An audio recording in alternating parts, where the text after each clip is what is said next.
Olá, amigos do Confraria da Folia, sejam todos muito bem-vindos. Nossa primeira live pós-Carnaval 2020, a live hashtag Live Confraria da Folia em casa. Primeiramente, uma boa noite a todos, né? Espero que estejam se cuidando, né? Todo mundo aí no isolamento, cumprindo com as obrigações, né? Com as orientações, lavando as mãos, se sair para a rua, usa máscara, álcool em gel. Né? E a gente está aqui hoje para falar um pouquinho sobre esse balanço, então, do Carnaval 2020 de Porto Alegre, nessa nossa grande festa que aconteceu aí em março, né, nos dias 6 e 7 de março, lá no Porto Seco. Eu, Ed Dutra, aqui com o Eduardo Orranes. Quem não sabe, nós somos irmãos, por isso que nós estamos em casa, aqui juntos. E como vocês sabem, eu não estou sozinho, né? Com toda a galera do Confraria da Folia, todos os confrades aí juntos. Pedro Linhares, Pedro, boa noite. Olá, pessoal, boa noite Ed, boa noite Edu, demais amigos confrades, é uma honra estar aqui com vocês mais uma vez para a gente falar do nosso carnaval e também bater um papo aí sobre tudo e principalmente da situação, né, que a gente está vivendo e como a gente pode se organizar para viver melhor e viver com um carnaval melhor também. Exatamente. Kizzy Pereira, boa noite. Boa noite, Ed, boa noite, Edu, Pedro, Leandro, todo o povo do Confraria, né? Saudade de todo mundo, Keller, nosso fotógrafo, Alcântara, Carlinhos Alcântara, nosso mestre, saudade de todo mundo. Que bom que a gente está conseguindo se ver, mesmo que virtualmente, né? É verdade, é verdade. Leandro, boa noite, Lea. Boa noite, galera que tá ligado no Confraria. Boa noite aos meus amigos, Edu, Ed, Pedro, Keller, Carlinhos, Kizzy. Mais uma vez aí vamos então nos reunir, né, dessa maneira diferente para falarmos do que a gente gosta, né, desse bem que nos une, que é o samba e o carnaval. Estamos aí, então, para esse bate-papo aí. Estamos ansiosos. Nosso mestre Carlinhos, boa noite, Carlinhos.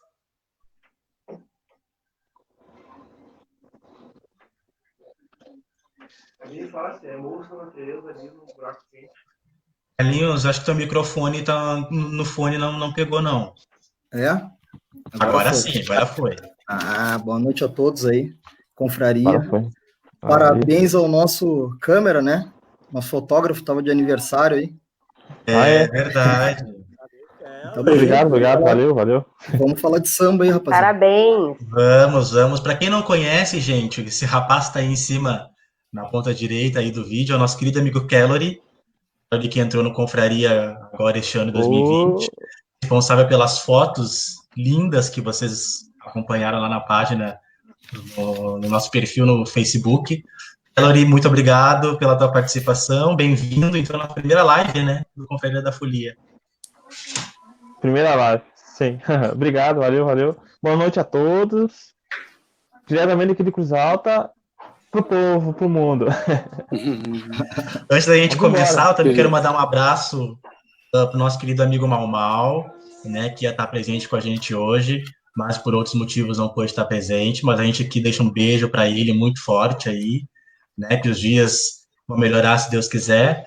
Para nossa rainha Iris, neste momento está em outra live, né, compromisso com a corte do Carnaval de Porto Alegre, também não está presente aqui com a gente hoje. Então a nossa equipe está quase completa, mas igual está aqui reunido para trazer então esse nosso balanço do Carnaval de 2020.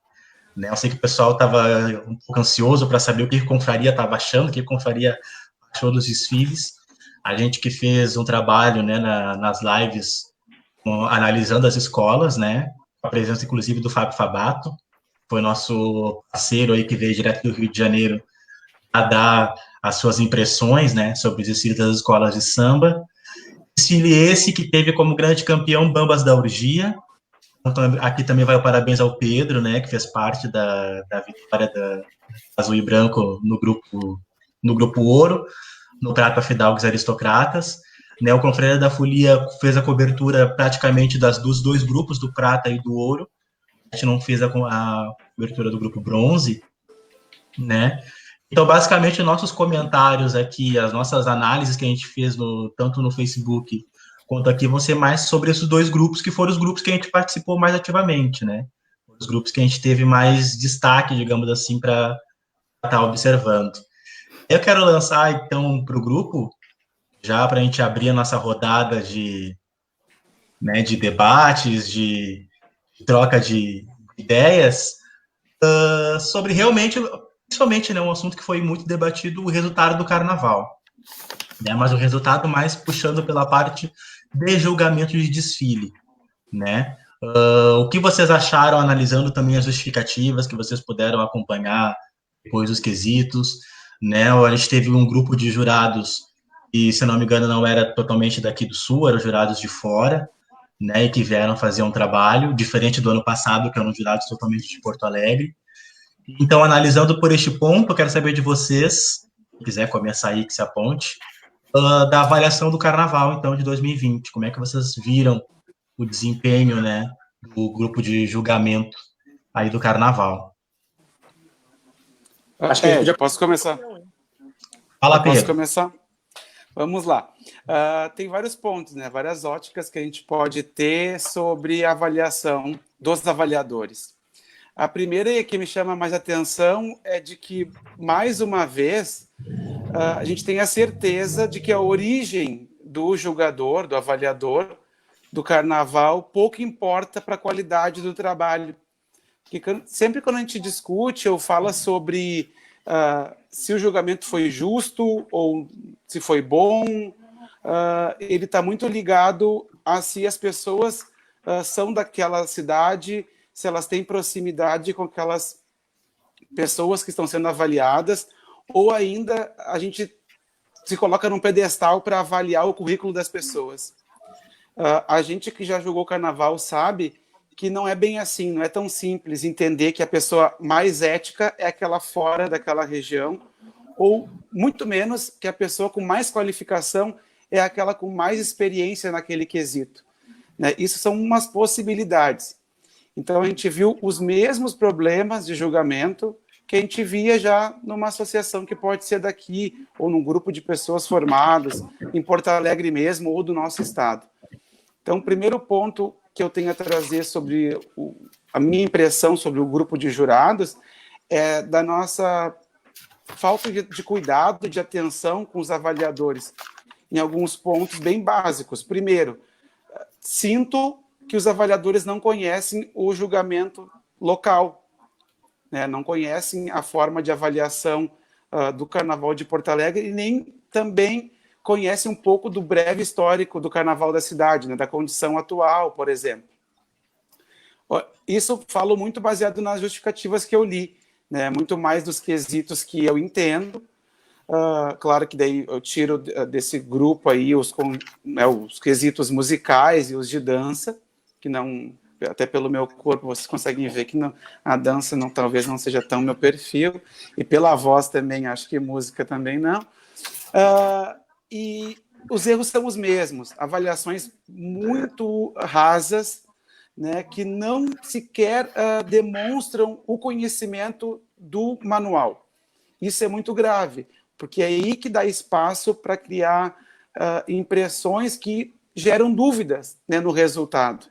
A gente sabe que é muito difícil a gente ter o famoso roubo. A gente sabe que por ter julgado em várias cidades, ter sido apontado como ladrão, né, no popular falando, mas o jurado foi pago pela escola X, pela escola Y.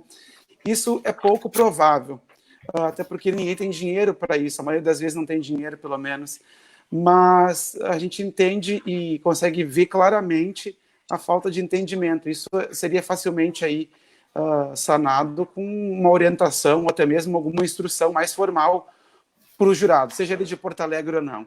Então, essa é a primeira impressão e eu acho que é a mais importante, porque o resto é consequência, né? É consequência do trabalho apresentado e da observação, né, do jurado. Isso vai nos ajudar a olhar o Carnaval de forma diferente, no meu entendimento. Leandro.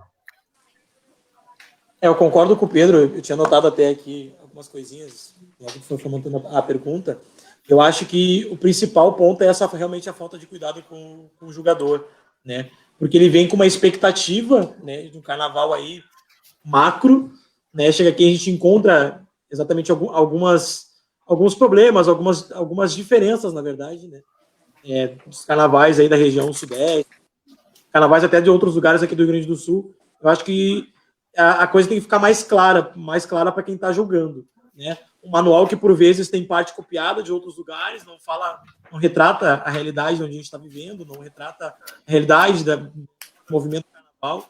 Então, eu acho que faltou um pouquinho de cuidado, né? Não só no Carnaval 2020, assim como nos últimos carnavais também. Mesmo tendo, né, a Liga, enfim, na época, tendo cuidado com os júris aqui da região, ainda acho que falta, assim, mais atenção. Sinto saudade da época que se tinha reunião com os jogadores, eu não sei se esse ano teve, né? Sei que nos demais, parece que se teve, foi muito rasa, tendo em vista as problemáticas que teve na questão do julgamento, né? Jurado dando zero, né?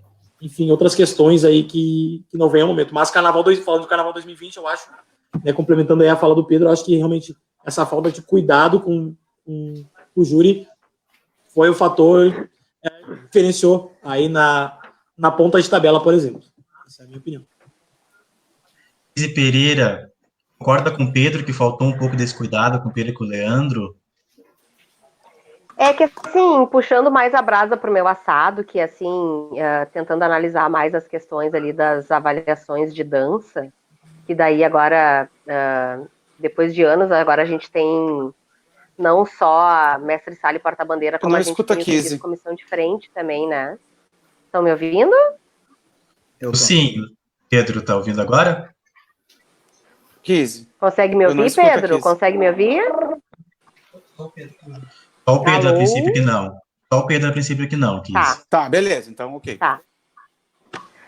Assim, então, eu acho que antes da gente falar da avaliação em si de mestre sala e porta-bandeira e comissão de frente, tem algo que vem antes desse julgamento, que é a questão das informações que consta no regulamento para que esses jurados possam fazer esse julgamento.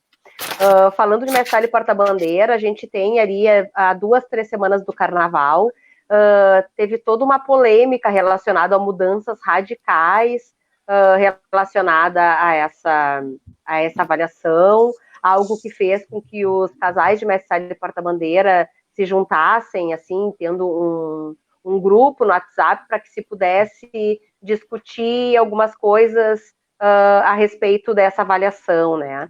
Então, eu acho que antes de chamar os jurados para conversar, seria importante que pudessem chamar os quesitos para conversar sobre... porque não necessariamente sobre o quesito, porque o quesito é uma obrigação de cada escola falar sobre isso, né? Discutir isso dentro da sua escola de samba, mas discutir as mudanças, até para que verificar se essas mudanças são adequadas para aquele território, para aquela região, né? Que é o caso de Porto Alegre. Então, eu acho que isso tem que ser debatido, não é 2, 3 semanas antes do Carnaval para saber se vai ter ou se não vai ter. Isso são coisas que tem que acontecer no inverno, que possa reunir os quesitos e possa se discutir. Mas falando de avaliação de mestre sala e porta-bandeira e a comissão de frente, foi a primeira vez depois de tantos anos, né? Eu acho que foi bem criterioso relacionado ao Carnaval de 2019. Pegou bastante no detalhe. As danças foram vistas de uma forma, assim...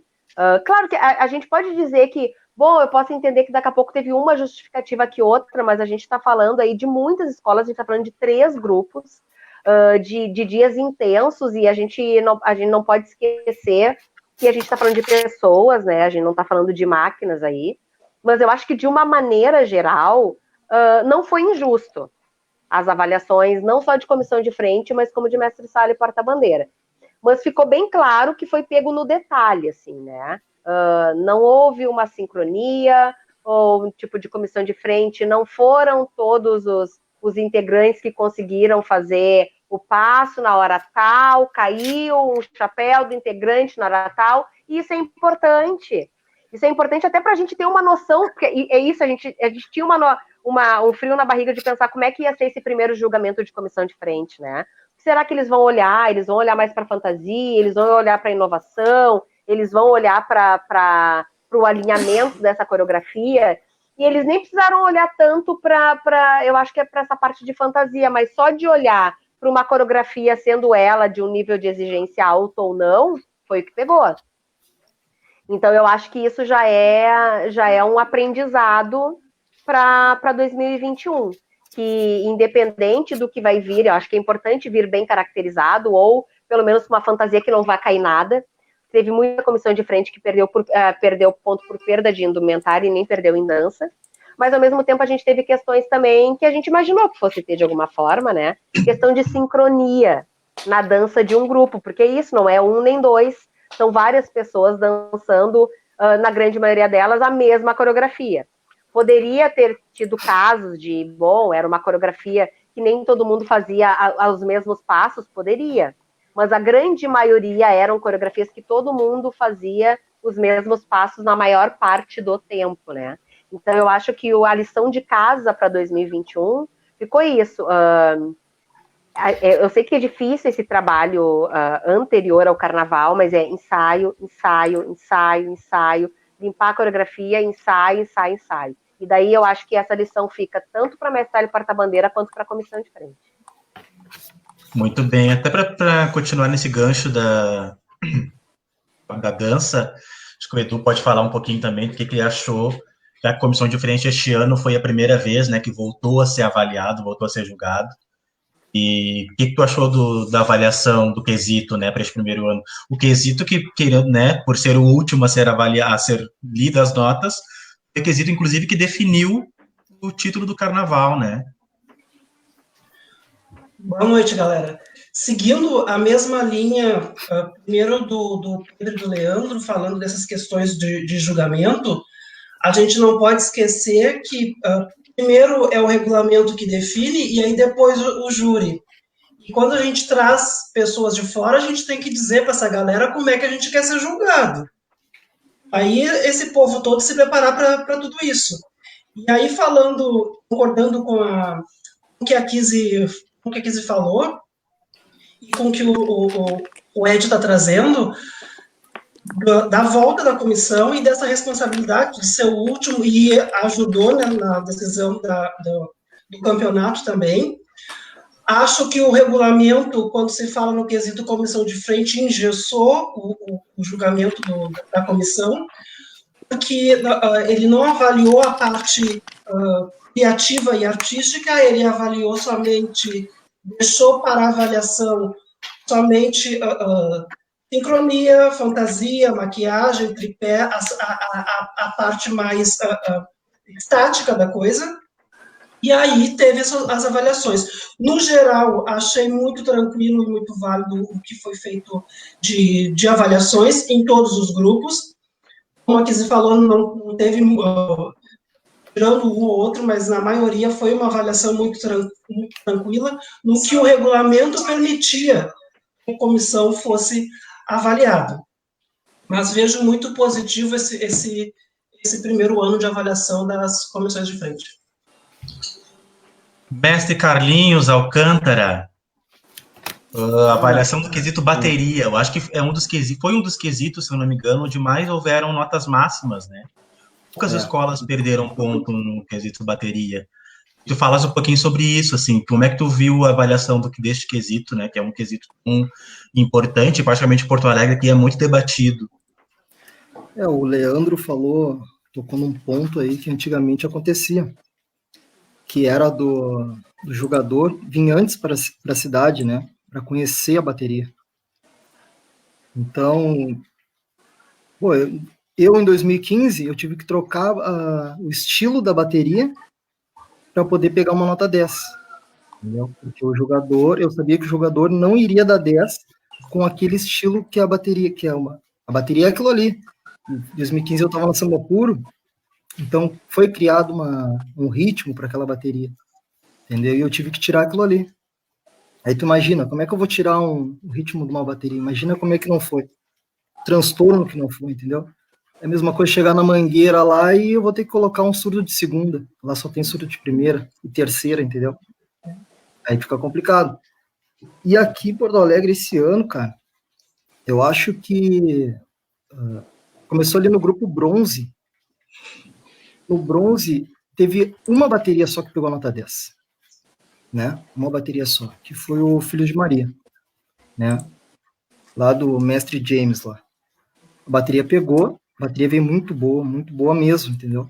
Então mereceu aquela nota 10. Então até aí o julgamento tá, na minha opinião, tá correto, entendeu? Se o jurado acha que aquela bateria foi a melhor, tranquilo.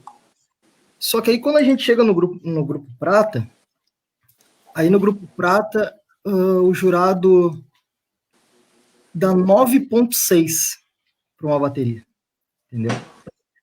E aí na justificativa ele coloca que houve desentrosamento de caixa e surdo dentro do recuo. Tá, mas aí eu pergunto, só para começar, primeiro ele nem poderia estar dentro do recuo da bateria, né? Está no regulamento, que ele não poderia estar dentro do recuo, ele tinha que ficar no espaço dele, né, e julgado ali, no primeiro módulo, no caso. E não, ele jogou lá de dentro. Tá, e por que ele só julgou essa bateria de dentro do recuo? Entendeu? Porque ele viu todas de dentro do recuo. E aí no grupo ouro, 2 baterias foram prejudicadas. No grupo ouro. Foram prejudicadas, desentrosamento no recuo. Entendeu? E aí vem toda a questão do som. Entendeu? Eu acho que o jurado tem que ter um pouco de bom senso, vamos dizer assim. Dentro do recuo, o som do carro-som é muito alto. Estava muito alto essa questão, muito alto. Então, para o jogador que está dentro do recuo como ele estava ouvindo tudo, entendeu? Ele estava ouvindo a correria dos mestres correndo de um lado para o outro, estava vendo o pessoal do som tentando baixar o som, entendeu? Então, eu acho que tem que ser um critério para todos. Da mesma forma que ele foi no bronze e deu apenas nota 10 para uma bateria, ele foi no prata e deu para 3 baterias, e no ouro ele deu para 5, para 6 baterias, né? Eu acho que aí tem alguma coisa errada, entendeu? Tem que ser todo mundo julgado da mesma forma. Ou eles vêm antes para cá e vêm conhecer as baterias. Entendeu? Vem para cá, conhece a bateria para poder julgar. Essa é a minha opinião sobre o julgamento desse ano. Mas deixa eu te fazer uma pergunta. Posso fazer uma pergunta pro Carlinhos, Ed? Claro. Deixa eu te fazer uma pergunta, Carlinhos. Na tua opinião, tu acha que eles foram mais criteriosos no grupo prata do que no grupo ouro? Não, foram muito mais criteriosos no bronze. Pô, no bronze foi festival de nota 9, 9,8, 9,7. Entendeu? Tá, mas daí eu te pergunto, será que o problema era eles conhecerem mais as baterias? Ou era conhecer... Porque se eles foram tão criteriosos num grupo e não foram tanto em outros, será que o problema está só em conhecer mais as baterias da região? Não, eu acho assim, ó. Que nem eu falei, no grupo prata, todas as baterias, todas, desde o bronze, eu acompanhei todas, do início até o final. Dentro do recuo, a bateria entrava, eu entrava junto e ficava assistindo. E o jurado estava do meu lado, entendeu? Então, tudo que eu vi, que eu ouvi, né, ele também ouviu. Entendeu? Então, se ele deu 9,6 para uma bateria, é porque essa bateria errou bastante, entendeu? Tá aí. E as outras que erraram? Por que ele também não deu a mesma nota? Entendeu? Então, eu acho que tem que ser para todo mundo, entendeu? Eu não tô aqui defendendo A ou B, entendeu? Só que eu acho que o critério é para todos. Entendeu? Se tu tirou ponto de uma por causa disso, tu vai ter que tirar da outra. Entendeu? Assim como já aconteceu aqui em Porto Alegre, quando era 4 jurado, aconteceu comigo isso. Eu entrei na avenida, na época, eu afinei os instrumentos e os instrumentos foram estourando as polcas dos instrumentos. E aí eu tô entrando na avenida, o primeiro jurado me dá nota 10. E na justificativa ele coloca assim, ó, que a minha afinação do surdo estava perfeita. O segundo jurado, ele não me dá 10. E ele coloca sobre a afinação, que não tinha afinação. E o terceiro me dá 10. E também fala da afinação, entendeu? Então, tipo, o critério tem que ser o mesmo. Entendeu? Ainda mais a afinação. Uma pergunta. Que a afinação, cada escola tem a sua. Entendeu? Cada mestre tem a sua afinação, né? Cada mestre tem a sua. E aí o jogador chega aqui... Perdão, Carlinhos, perdão. Se tivesse concluído. Não, aí o jogador chega aqui e ele não conhece a minha bateria, obviamente, entendeu? Então, para ele, na realidade, para ele, tanto fez, tanto faz. Ele vai ali, julga e já é.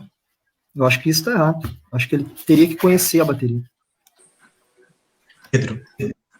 Eu tenho um ponto assim, vou fazer o olhar da bateria da mesma forma que eu olho, né, tentando fazer o mesmo olhar que eu tenho com os quesitos que eu entendo. Carlinhos, tu entende que alguma avaliação ocorreu com informações que não são verdades? Ou seja, alguma justificativa traz ali alguma informação que tu não viu, porque pelo teu relato tu tá considerando as notas positivas, né, os 10, como injustos, pelo que eu entendi. Mas teve alguma nota que foi menos de que 10 e teve uma justificativa que tu entende que não confere com a realidade?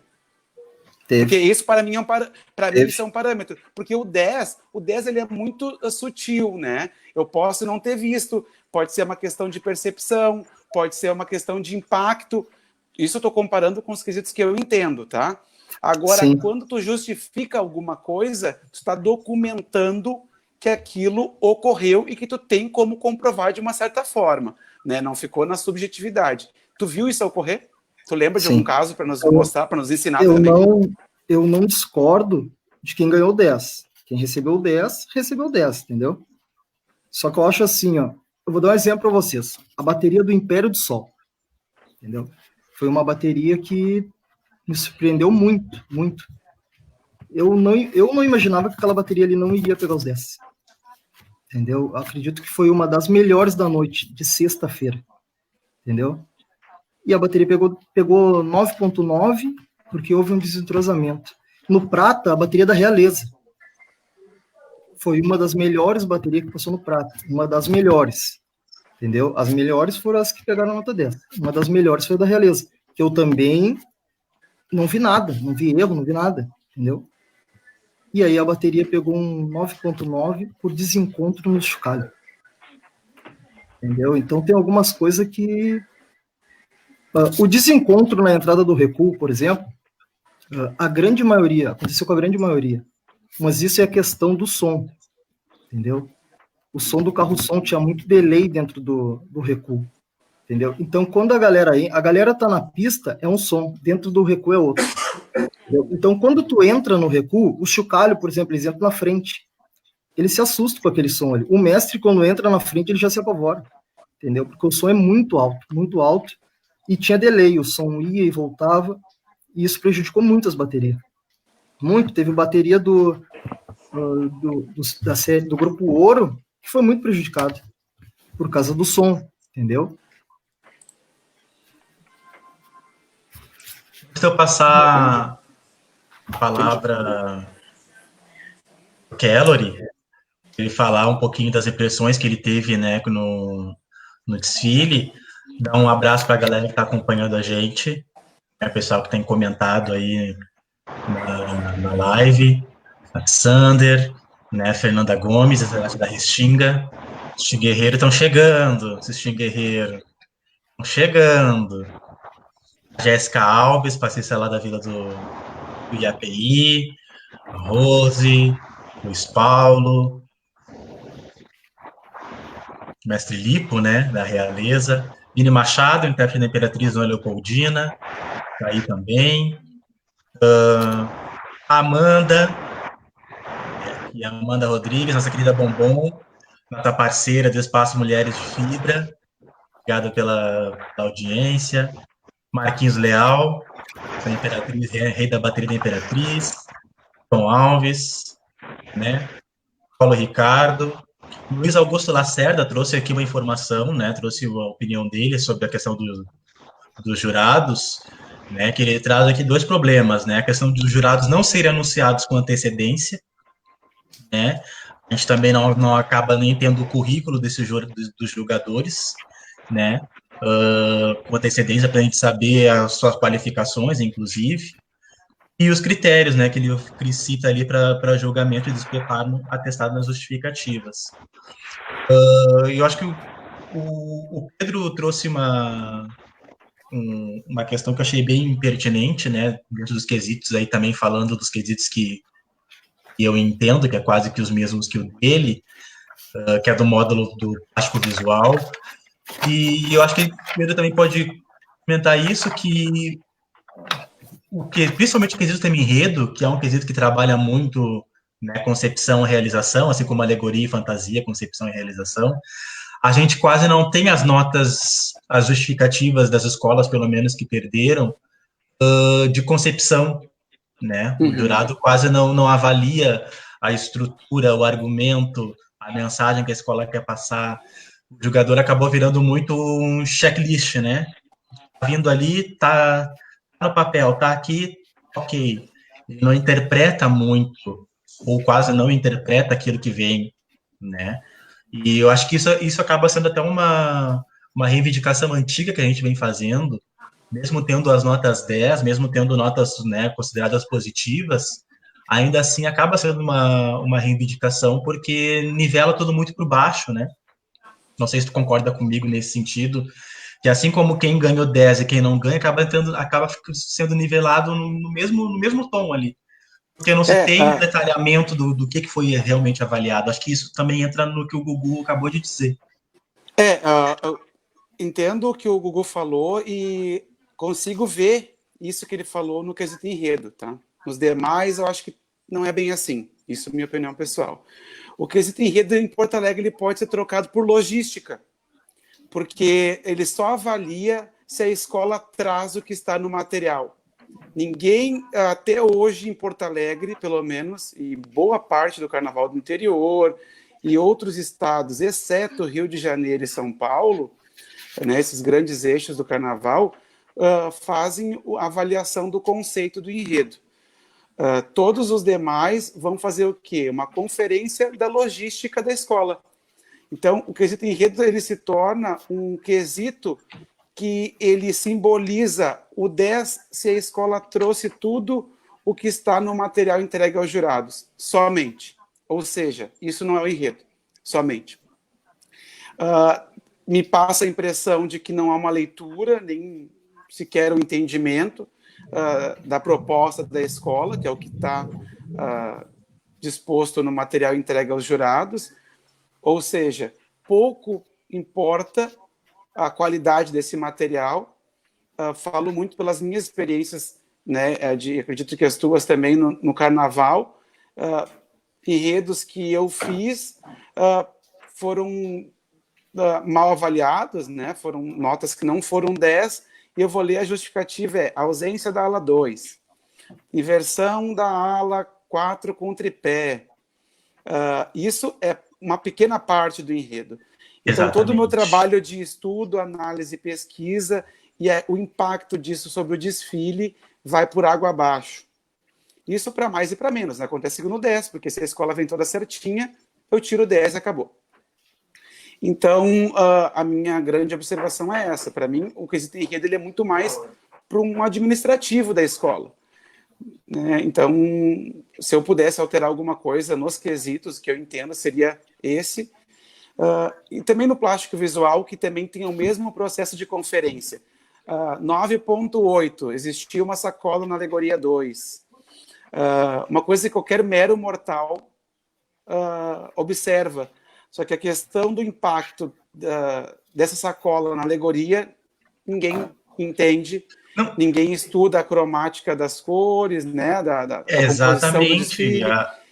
A proposta dos setores. Daquela alegoria, né? A ideia daquela alegoria dentro do enredo, a sua representatividade dentro do enredo, dentro do desfile, isso não é avaliado. Isso é avaliado o que tem a mais ou a menos. Né? Fica uma parte, por isso que eu digo, assim, o quesito plástico visual, ele se torna muito mais logístico administrativo, né? A escola teve competência de trazer para a avenida o que estava no papel, sim ou não?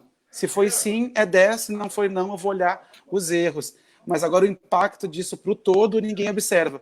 E eu só quero terminar fazendo um adendo que o Edu comentou, e a Kizzy também, eu estava lendo, eu olho para cá para poder ler o que a Kizzy está falando, porque eu não estou ouvindo. Que na comissão de frente eu notei a mesma coisa, tá? A mesma linha de raciocínio dos jurados. Era uma conferência, e me faltou um pouco de entender o impacto daquilo, porque eu, tentando ver o artístico da coisa, eu penso assim, se num grupo de 12 bailarinos, em um momento de 5 segundos, um virou para a esquerda e todos viraram para a direita e não prejudicou o entendimento da proposta, é um peso. Agora, se nenhum virou, mas o movimento é tão pobre que eu não consigo entender a proposta, tem que ter o mesmo peso ou ser considerado. Isso eu não vi acontecer, era uma conferência. Então, eu vi acontecer na comissão de frente a mesma linha de raciocínio que a gente vê em alegorias, fantasias e principalmente no enredo. Mas, Pedro, no caso de comissão de frente, o regulamento engessou nesse processo. Aí veio essa avaliação nesse formato. E o próprio regulamento já deixou engessado que fosse só conferência. Não teve a liberdade artística, essa questão de criação, como tu vem falando. O regulamento já engessou nesse processo de só confere, ok. Por isso que ficou só assim, maquiagem tá ok, fantasia tá ok, e ok foi dessa. Não, inclusive a gente leu, né, acho que a Kizzy também estava junto quando a gente leu no dia, que inclusive é previsto no regulamento, agora eu vi aqui, é previsto no regulamento que a escola passe com uma comissão tradicional que ela tenha a mesma avaliação, ou seja, não precisava dançar e estar sequer fantasiado, é só enfileirar um grupo de pessoas e seguir e nomear como comissão de frente, e eu deveria ser 10 porque eu não ia errar andando, né? E isso não precisa disso para o artístico da escola. Não precisa dançar e não precisa estar dentro do tema. Ou seja, qual que é o conceito do quesito, né? Então, por isso que eu digo, o cuidado com os jurados tem a ver com o entendimento, né, do que a gente quer do nosso carnaval. Quero passar a palavra, então, para o nosso querido Kellory, né, nosso fotógrafo, pela primeira vez fazendo a cobertura do Carnaval de Porto Alegre. Oi. Vou ter que interromper um pouquinho para vocês. Eu tinha comentado claro. antes com os colegas ali, falar para o pessoal sobre uma surpresa no grupo. Eu imagino que ele deve estar entrando daqui a pouco. Então, ele está meio apertado, ele está em umas reuniões, em um processo importante aí, de evolução do nosso país. Então, eu acho que ele vai entrar rapidinho para dar a palavra. Como a gente está falando do Carnaval de 2020, e ele foi o nosso convidado, eu fiz o contato com ele hoje de tarde. Então, dentro de alguns instantes, o Fábio Falato vai estar entrando aí para dividir com a gente aí a live. Então, maravilha! Valeu, Lê. Obrigado. Tá, pessoal. Nosso querido amigo Kellory, quais as tuas impressões aí, então, sendo a primeira vez, né, estando presente no Carnaval de Porto Alegre, fazendo a cobertura carnavalesca, as fotos aí que foram essenciais para a nossa cobertura, né, para o nosso site. O que tu achou, assim, conhecendo o Carnaval de Porto Alegre mais de perto? Eu já tinha um contato mais ou menos com o Carnaval de Porto Alegre, por foto ou por vídeo, ou pela TV, mas ao vivo é uma coisa sensacional, uma coisa que tu estando lá para saber como é a emoção, entendeu?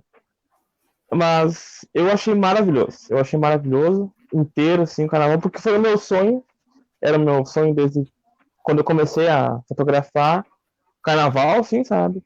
A fotografar o Carnaval de Porto Alegre. Esse foi um dos meus sonhos cumpridos em 2020, 2019.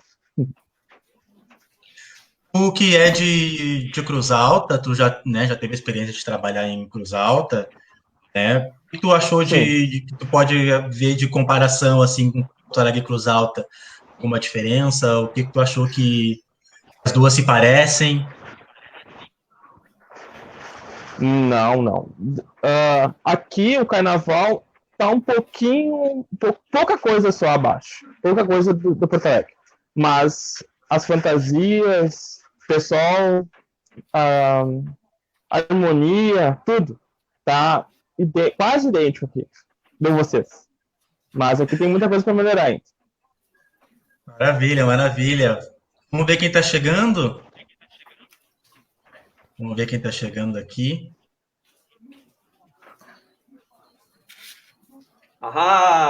Olha ele!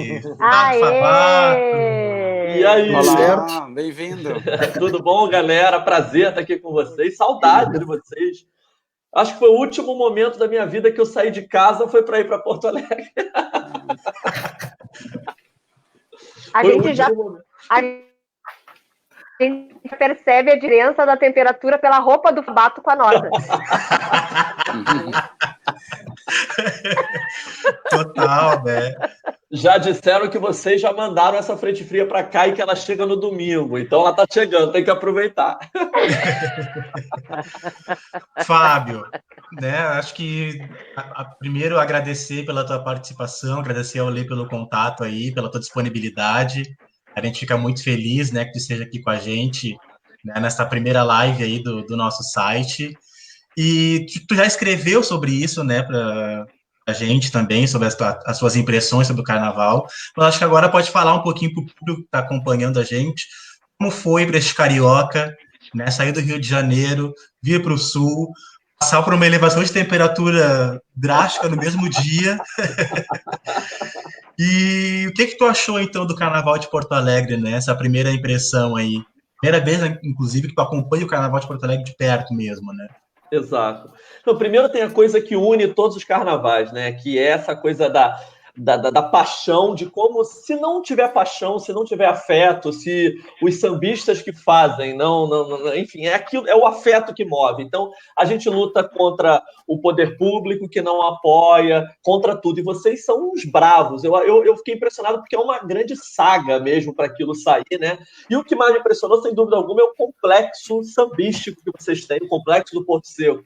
É uma coisa muito impressionante, como aquilo é grandioso, como aquilo poderia receber mais, mais injeção do poder público para transformar o Carnaval de Porto Alegre ainda mais. Eu sei que já houve desfiles maiores, eu sei que vocês estão passando aí para um remodelar. Espero eu que o próximo poder público possa abraçar mais o Carnaval, justamente para ampliar as arquibancadas, enfim, tornar aquele complexo ainda melhor. Mas o que se pode fazer com aquele complexo do Porto Seco é muito impressionante. E é muito legal ver a paixão que vocês têm por cada escola, é a mesma paixão que nós temos aqui. Os duelos, Bambas e Imperadores tinham mesmo, estavam empatadas, né? E era o desfile do desempate, era quase um tira-teima vital, e o Bambas acabou sendo campeão. Como ficamos ali nervosa, a tensão do desfile da Imperatriz, quando até Carlinhos Jesus desce do carro alegórico e empurra o carro. Então, assim, houve momentos fantásticos, eu fiquei muito feliz, muito impressionado com a experiência, gostei demais mesmo. E senti um frio danado, nossa senhora. Eu me lembro que o Ed falou para mim, você talvez sinta um friozinho, leva uma blusa. Veio o cara aqui, eu falei. Ainda é verão, né? Então, carioca, ainda é verão, olha. Eu falei, traz um casaquinho.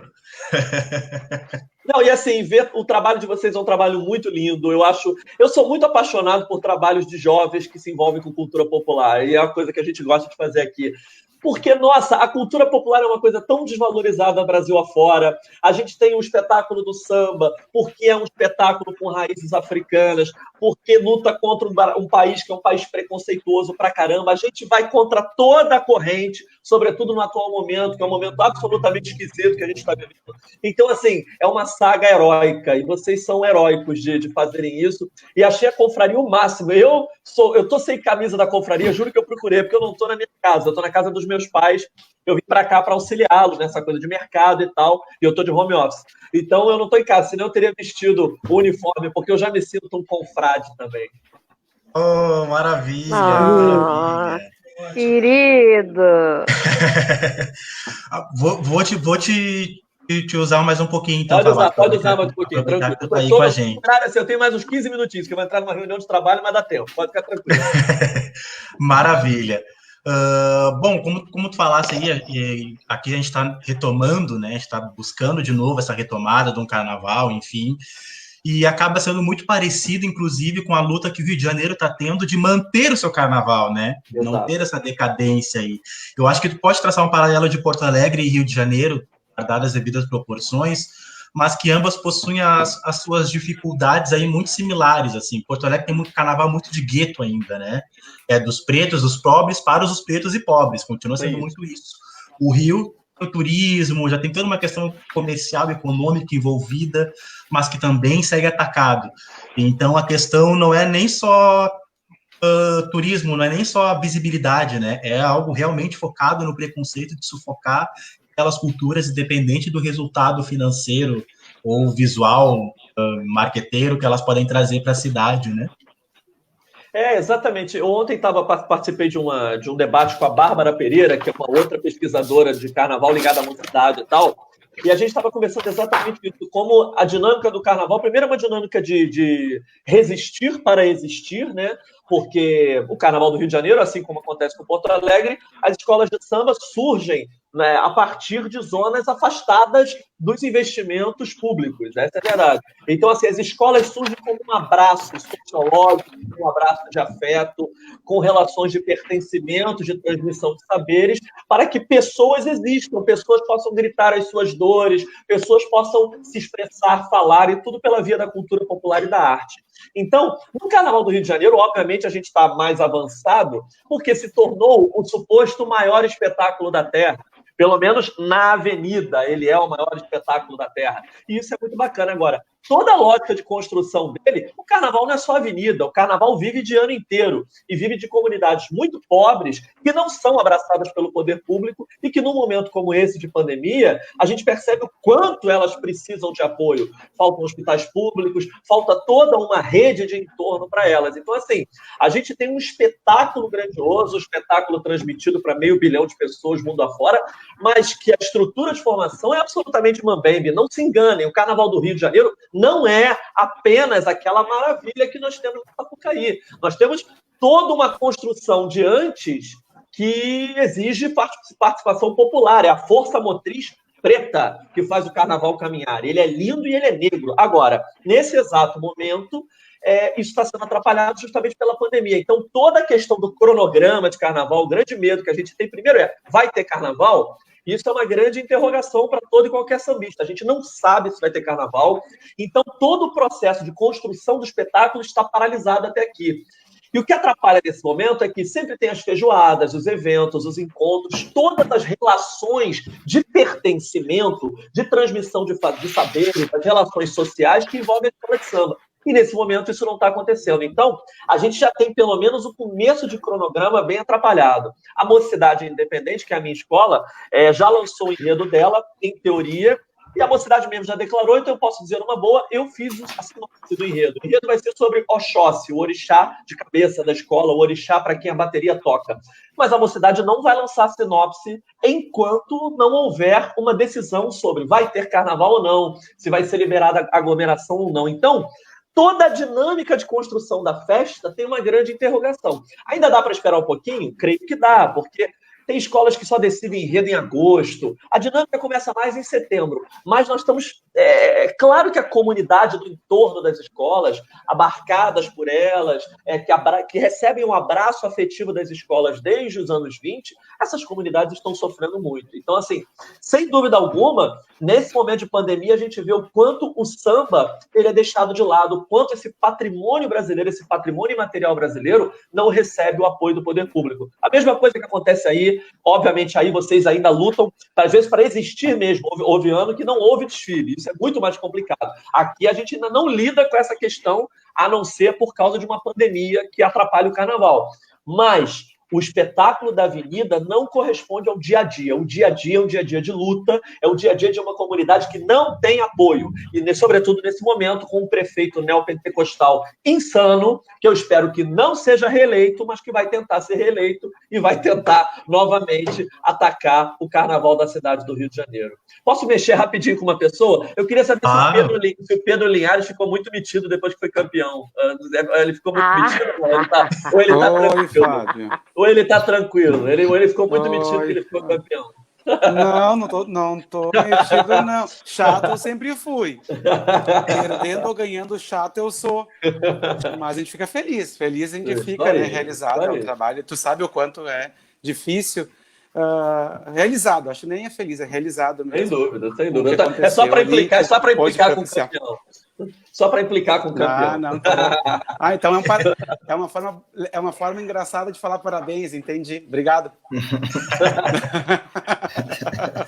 Fábio, deixa eu aproveitar que tu tá por aí, deixa eu fazer uma pergunta também, até relacionada a esse momento de pandemia, assim, particularmente eu, o Ed e o Pedro, a gente fala muito sobre isso, assim, de, meu Deus, pensar no futuro a respeito de Carnaval 2021 é algo complexo, e se tratando que a gente está passando por uma situação peculiar, que é essa pandemia, e a gente já vem passando por dificuldades relacionadas a Carnaval, e às vezes a gente se sente até constrangido de pensar em Carnaval, pensando que tem coisas muito mais graves na frente acontecendo. E junto, como tu mesmo colocou, um choque muito grande político que a gente está vivendo, né?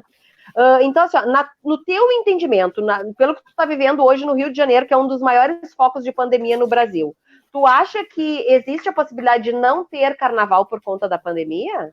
Existe total possibilidade de não ter carnaval. Total. Ainda acho cedo para bater o martelo, ok? Ainda acho cedo porque eu acho que o recorte vai ser de setembro. Eu acho que é o recorte de setembro, quando começa a indústria do carnaval, vamos assim dizer, a fluir, né? E também essa coisa da aglomeração, esse conceito de aglomeração que é a questão. Eu não sei se nós seremos liberados para ir para a rua e tudo mais, mas não podendo nos aglomerar. Ou seja, se não puder haver aglomeração, o carnaval ele se confunde com a aglomeração. Ele é isso. Então, o risco é real, sim. Isso já é debatido não abertamente, mas nas internas, tanto das escolas quanto dos organismos que trabalham, públicos, que trabalham com carnaval. É uma possibilidade, como é uma possibilidade também o adiamento já, o pensamento de um carnaval, estranhamente, para todo carioca que adora usar camiseta, um carnaval em junho, por exemplo, um carnaval no frio. Também se trabalha com esse tipo de possibilidade. Mas, assim, ainda está em aberto, não tem martelo batido. Surgiu essa semana um áudio falso em que teria havido uma suposta reunião, né, de que os bicheiros, os grandes patronos, teriam dito que não vai haver carnaval. É mentira, era mentira, porque a Rede Globo não está sabendo. E o Carnaval do Rio de Janeiro é totalmente dependente do dinheiro da TV Globo. E elas não vão abrir de cara a mão do dinheiro da TV Globo agora. Eu acho que vão esperar um pouquinho até bater o martelo, mas que há a possibilidade, isso já é debatido. Porém, Viradouro lançou enredo, a Mocidade tem um enredo na gaveta, as escolas do acesso estão lançando enredo. Então, ainda é uma grande incógnita mesmo. Fabato, obrigado. Vamos te liberar aí para que tu possa participar da tua outra reunião. Valeu mesmo por atender nosso pedido. E até a gente vai te chamar ainda, né? Eu acho que esse modelo de live e reunião vai seguir por um bom tempo e a gente vai te chamar para falar muito mais aí com a gente. Isso mesmo. Ó, gente, brigadão. Quero fazer um convite. Amanhã eu vou estar numa live com o João Gustavo Melo para falar do Carnaval de 93. Vai ser no Instagram. Então é @FábioFabato e @GugaMelo22. A gente vai falar do Carnaval de 93, todas as confusões que culminam no título do Salgueiro, naqueles famosos Explode Coração. Toda sexta a gente está fazendo uma live sobre isso no Instagram, tá bom? Ó, um grande valeu, beijo, amigo. Vocês, ó, obrigado, no meu coração, tá bom? Beijo. Beijão. Um abraço, Fabato. Tchau, tchau. Valeu, Fabato. Cara, o Carlinhos lançou... Desculpa, Lê, fala de novo. Ver que esse formato vai manter. Estou fazendo contato com algumas outras pessoas. Quando vê, aparece uma surpresa por aí. Nossas relações públicas. Mas o que é isso, Amarante? Ele criou um grupo paralelo no WhatsApp. O WhatsApp fervendo. Quero trazer aqui, porque o Carlinhos, a discussão que o Carlinhos trouxe sobre bateria, rendeu nos comentários aqui do... Tá valendo aqui, né? Facebook. A galera tá comentando muito a respeito das baterias e dos mestres, né? Falou ali que a bateria da Realiza veio bem, e que o mestre Lico merece uma oportunidade, né? Numa bateria, uma escola de mais estrutura. O pessoal tá comentando aqui, uns concordam, outros discordam, né? Que o jurado deveria conhecer as baterias ou o material das escolas antes, né, do desfile. Teve uma época que os jurados vinham para o carnaval, quando eram jurados cariocas, e iam nos barracões, inclusive, né? Conversavam com o carnavalesco apresentava algumas ideias. Tem gente perguntando já, falando de contratações, o Pedro que gosta de saber dos ciclos, né? Tem gente perguntando aqui, ó, mestre Carlinhos, no Império, ano de 2021, confere? Pode falar, não pode falar? Até Nossa, já deu a letra e perguntou, pode falar? Não. O Império tem eleição, né? O Império tem eleição. Eleição, né? Não sei, o telefone não tocou ainda aqui. Tá aqui? Mas, ó, o pessoal já tá levantando essa lebre aí nas redes sociais, hein? Onde tem fumaça, Há fogo. há fogo. O pessoal aqui prestigiando a live, galera mandando abraço aí, Lê, mandando abraço pro Kellory, né? O pessoal falando aqui muito também sobre a questão das escolas de samba, né? Que antes eram acolhedoras, que nem a Nay falou ali, muitas escolas grandes que perderam as pequenas, né? Que estão virando famílias. A gente está vendo aí escolas que antes eram consideradas pequenas, já crescendo. Eu até quero trazer com você sobre isso. Verdade.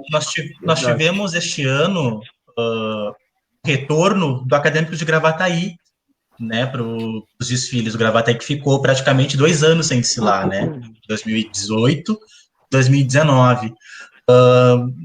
Em geral, vocês conseguiram perceber esse crescimento do Gravataí, um amadurecimento da escola nesses 2 anos que ela ficou afastada? Vocês acham que o Gravataí voltou um pouco mais preparado, visto que a escola pegou um 5º lugar, né? Eu acho que a escola acabou mantendo o seu padrão, né? Porque o Gravataí é uma escola que ficou bastante tempo na categoria de base, e quando ela subiu, ela de fato veio para ficar. Então, assim, ela vem assim há muitos anos fazendo um trabalho, assim, se mantendo, e por vezes, né, muito próximo ali das primeiras colocações. E eu não consigo ver, assim, esse afastamento como algo que tenha prejudicado mesmo, que tem essa questão do 5º lugar, porque a gente sabe que foi um carnaval muito difícil para todo mundo, e a gente sabia que essa questão de 5º lugar poderia ser uma colocação de qualquer escola do grupo especial, porque a gente sabia que pela falta de dinheiro, muitas coisas poderiam acontecer ali dentro daquele percurso da linha amarela. Então, na minha opinião, o Gravataí não se prejudicou em nada nesse sentido de ter se afastado e começado um trabalho assim um pouco atrás das outras. Pedro. Mas sempre tu me coloca na roda, né? Quero polêmica. É que eu falo pouco. Não, primeiro que eu acho o Gravataí uma das escolas mais organizadas que a gente tem no Grupo Ouro. Concordo com a Kizzy, que eles mantiveram o mesmo padrão de apresentação, mas eu ainda acho que eles conseguem brigar pelo título, assim, e brigar mesmo, ficar na cabeça se tiver um pouquinho mais de estratégia, tá? Porque o Gravataí aconteceu, o resultado, a mesma coisa que aconteceu com a Imperatriz, Dona Leopoldina. A proposta muito boa, só que eles foi muito arrojado para o tamanho do carnaval que a gente tem no momento. Isso prejudicou, porque quanto maior o passo, maior a chance da queda, né? E eu falo isso muito baseado no trabalho que nós fizemos no Bamba. A gente não foi a escola mais bonita, não fomos a escola mais bonita, mas a gente jogou com o regulamento e sabendo da consequência da avaliação que isso poderia ocorrer. Então, isso é um ponto para essas 2 escolas que no último desfile aconteceu algo muito parecido, no último desfile do Gravataí.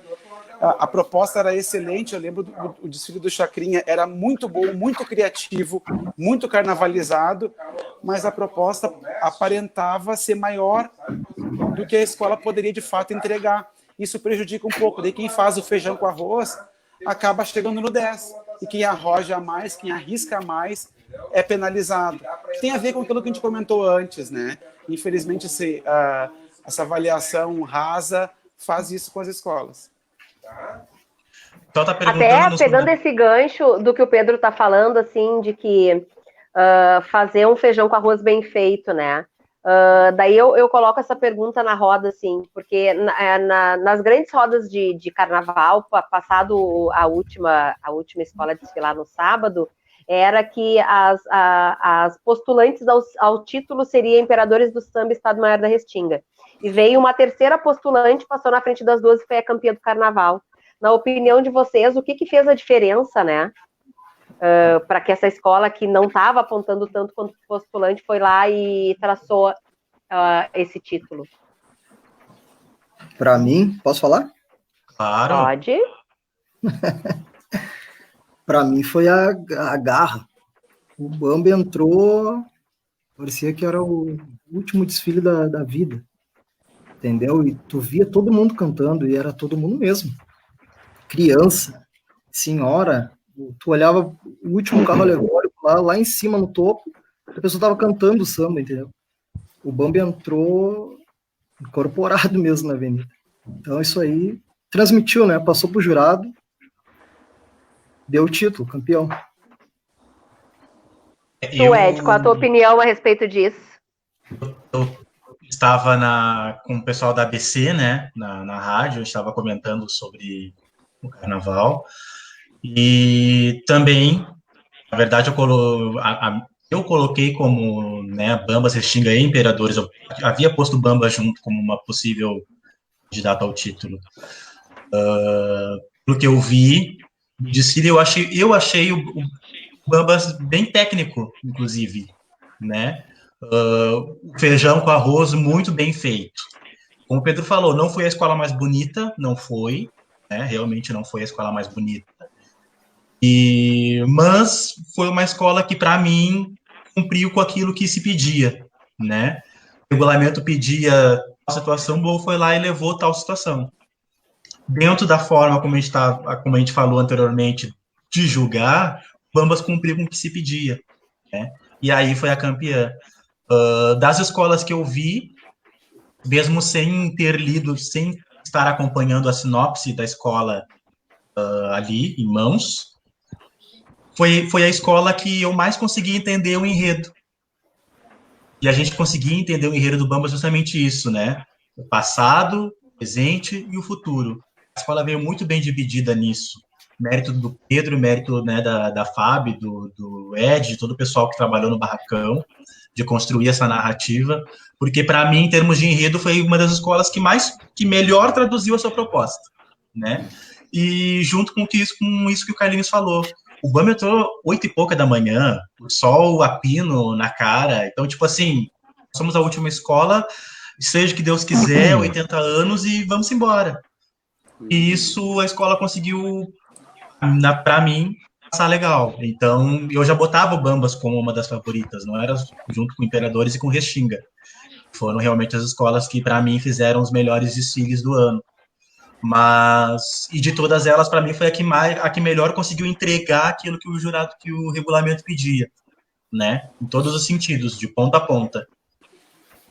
Eu acho também, só completando, que existe, na verdade, no inconsciente do coletivo, um subquesito que é o emocional.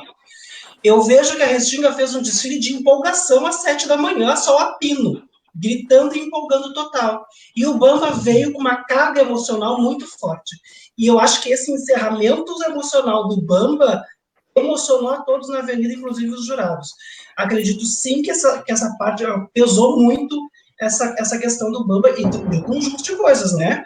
Os 80 anos, todo esse processo, o sofrimento de estar ali, a emoção bateu em todo mundo e o Bamba se sagrou campeão.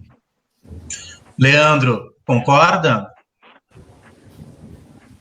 Eu estava lendo aqui, eu estava aproveitando esse espaço de ouvir os colegas, estava lendo alguns comentários e eu concordo com boa parte do que foi comentado aqui. Eu acho que o conjunto de Bambas da Orgia foi o diferencial, né? Foram vários fatores realmente que fizeram a Bamba sagrar esse campeão no final. A questão do pré-carnaval, nós tivemos algumas vezes na quadra e a gente via assim, um grande esforço do Bambas para poder desempenhar um grande trabalho, para criar consciência no povo que, poxa, 80 anos, nós vamos estar contando a nossa história, sabe? O jubileu da escola vai ser tratado nesse momento que o carnaval está passando por, sabe, situações de garra. Então, enfim, eu acho que o Bambas se existisse, né, aqui em Porto Alegre, aquela nota conjunto, eu acho que o Bambas sairia super bem, né, aquelas questões do tema, né, que tu mesmo comentou, Ed. Acho que o Pedro e a sua equipe desempenharam um belo trabalho e a gente conseguia ver, a gente que teve acesso a esse material, né, quem podia acompanhar na internet, não só nós do Confraria, mas toda a comunidade carnavalesca. Quem leu com antecedência o material realmente conseguiu ver, né, às 8 horas da manhã o Bambas, e uma surpresa, né, da questão de que o próprio Carlinhos comentou, né, dos seus integrantes cantando, né, a plenos pulmões, Bambas da Orgia. Eu acho que foi um desfile muito emocionante e é por isso que Bambas está aí o caneco. 2020. Eu quero aproveitar e perguntar pro Kellory. A gente está falando de Bambas da Orgia, que foi a campeã do carnaval, e o Kellory, que foi nosso fotógrafo, pegou praticamente as escolas da primeira noite até a última, né, da segunda noite. Sim. O que tu achou primeiro do Bambas da Orgia, se tu gostou do desfile da escola que foi a campeã, e se teve alguma outra escola, algum outro momento que tu destacaria também do carnaval aí que tu acompanhou? Eu achei um desfile do Bambas muito bom, maravilhoso pra mim, na vida. Porque pra mim todas são muito boas, entendeu? Por causa que, né? Mas, vamos ver. Eu tenho 3 que ficou na minha cabeça que nunca mais vão sair. Uma é daquele carro que quebrou na frente da cabine de jurados, que o Carlinhos Jesus estava em cima, e ele desceu. Isso, o carro da Imperatriz. E ele desceu. E aquilo lá foi uma emoção tão grande, sabe? Porque, nossa, eu ajudei a empurrar o carro também, mais uns 2 que estavam do meu lado, fotógrafos também, das outras equipes, ajudaram a empurrar. Mas foi muito, aquela emoção foi muito, sabe? Não tem como escrever aquilo lá. Pra mim, esses foram... Carlinhos. Empurrei esse carro aí também. Nós dois empurramos o carro, né? A imprensa ajudando a Imperatriz, né? Porque o carro emperrou bem ali na frente. Isso, né? A Imperatriz tava bonito, cara. Tava muito lindo. Não, e tem uma coisa interessante aqui, que à medida que o pessoal ia dando a sua opinião, foi muito legal que as pessoas foram interagindo bastante também sobre essa questão de Bamba campeão, né?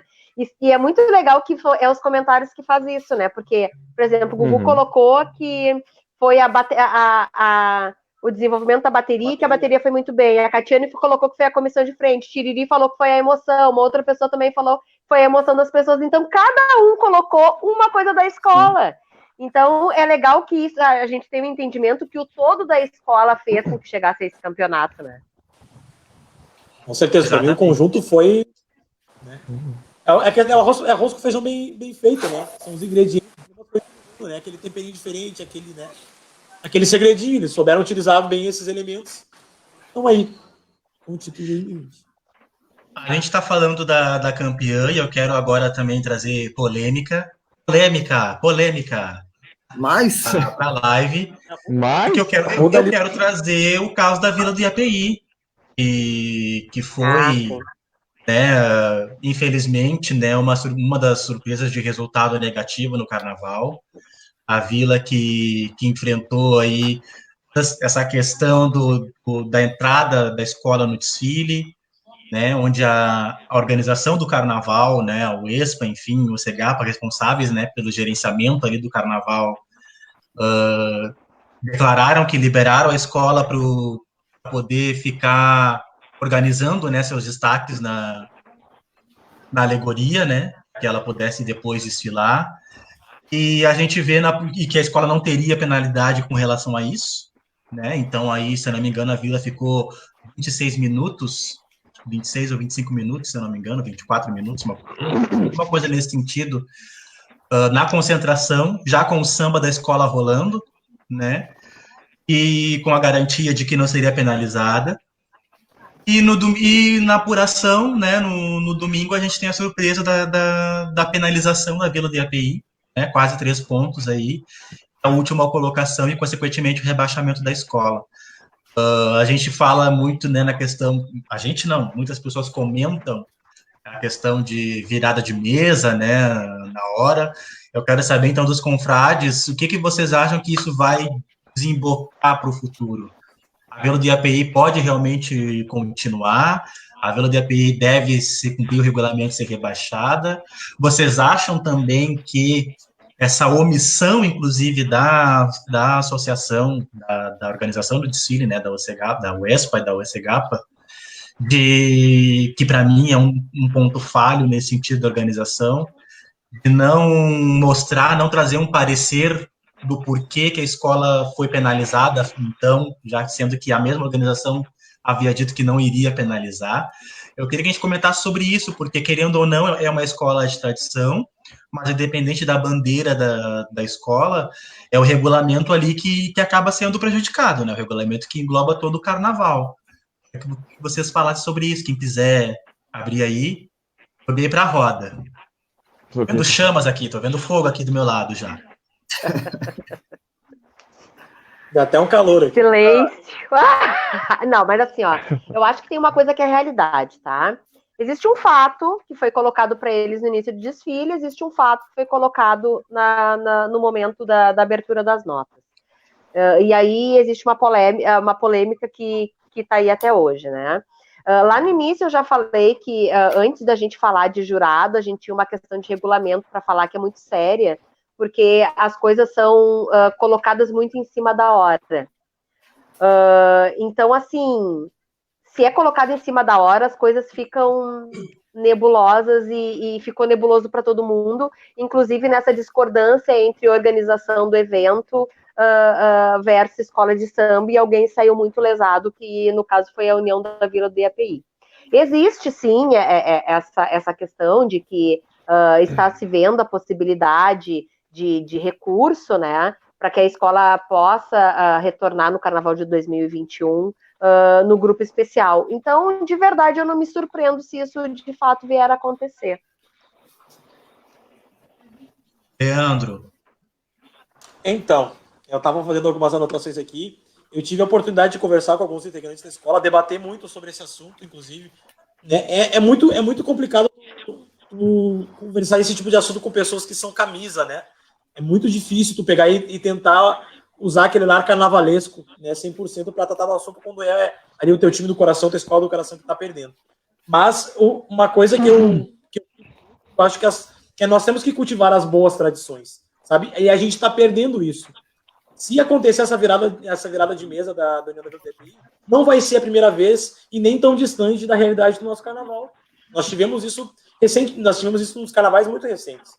Sabe? Então, eu acho que nós temos que cultivar as boas tradições. Nós falamos muito aqui em preservar regulamento, em seguir regulamento. Por que não a gente não preservar, então? Se a escola está disposta ao jogo, né, ela sabe que ela pode perder. Independente de ser imperadores do samba, né, com seus mais de 60 anos, independente de ser bambas com seus mais de 80, existe um regulamento, existe uma regra. Né? Então, a gente tem que se basear em cima disso.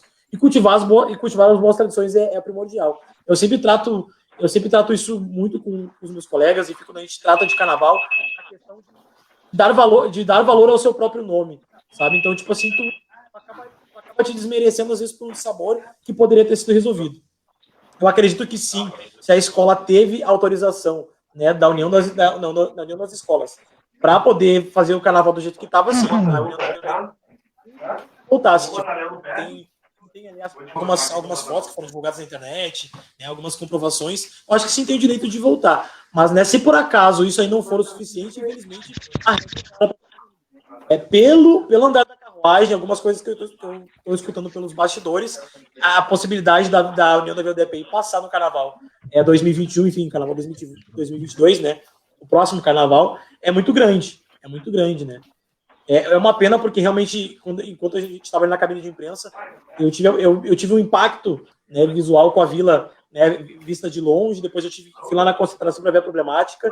Né, eu acho que, assim, a gente tem que arranjar meio que seja driblado. Esse é um outro questionamento, né? A questão do apoio também da produtora, enfim, que foi essa uma das lebres levantadas. A produtora não disponibilizou, enfim, material que atendesse a necessidade. Mas entra aquela questão que foram comentadas algumas vezes aí na live, da questão de adequação, sabe?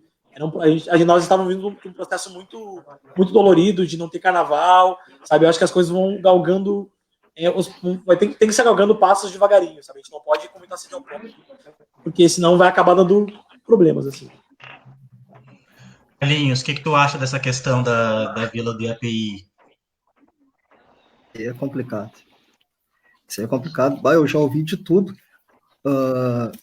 Cara, mas até onde eu sei, eles poderiam ficar lá, né? Pelo que eu vi de foto e vídeo, entendeu? Então é aquilo, se quem coordena liberou, pode ficar aí o tempo que vocês quiserem, Eles ficaram, entendeu? Eu acho que... Primeira coisa, é o regulamento, cara. Se está no regulamento, tem que cumprir. Entendeu? Ó, tu tem tanto tempo para botar o pessoal em cima dos carros, tanto tempo para entrar, tanto tempo para sair. Entendeu? É regulamento, ponto. A gente não mexe mais aqui. Entendeu? Mas no momento que quem coordena mexe, aí não tem o que fazer. Eu acredito que a Vila vai desfilar no Ouro ano que vem. Eu tenho essa certeza. O Gugu fez um comentário agora ali na live a respeito das notas, né? Que ele falou que se não fosse os 2,06 descontados, o IAPI voltaria para o Carnaval tranquilamente com seu quinto lugar. Entra aquela questão, ele fala ali que eles não estão questionando as demais notas, e sim as questões políticas apresentadas para a Vila. Eu acho que é isso. Eu acho que existe, assim como existe um regulamento para quem vai desfilar, existe um regulamento para quem vai estar fazendo o apoio, né? Para quem estivesse lá na linha. Então, eu acho que esse critério, esse regulamento tem que são várias regras que fazem o nosso carnaval. Antes da sirene já existe uma regra, né? Um documento que tem que assinar, enfim, que foi a prova que apresentaram na internet, enfim, que foi assinada pela coordenação. Eu acho que é uma questão de estudo, né? Uma questão de regulamento, e eu imagino, tá? E foi o que eu comentei com todo mundo que eu falei sobre isso, que a União da Vila de repente vai passar. Sim, no grupo outro. Foi que nem eu comentei com você sobre o regulamento de bateria, né? No regulamento está que o jurado não poderia entrar dentro do recuo, entendeu? Em todas as escolas ele entrou dentro do recuo. Teve muito mestre ritmista que falava, o jurado entrou aqui e ele está intimidando o meu ritmista. Ele estava me intimidando, entendeu? Então, pô, tu nem pode estar ali, entendeu? Aí tu entra lá, no momento que tu entra, tu já quebrou o regulamento, entendeu?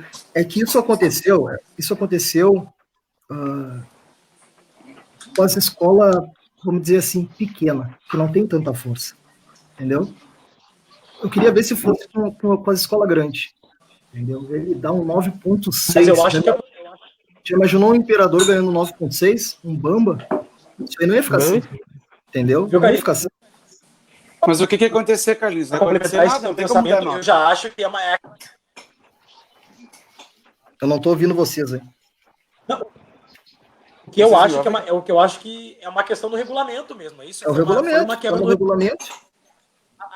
As pessoas que estavam à frente lá para poder fazer esse controle não estavam atuantes, estavam preocupadas com outras coisas. Isso aí é de fato. Aconteceu esse mesmo no Carnaval de São Paulo, nós sabemos muito bem.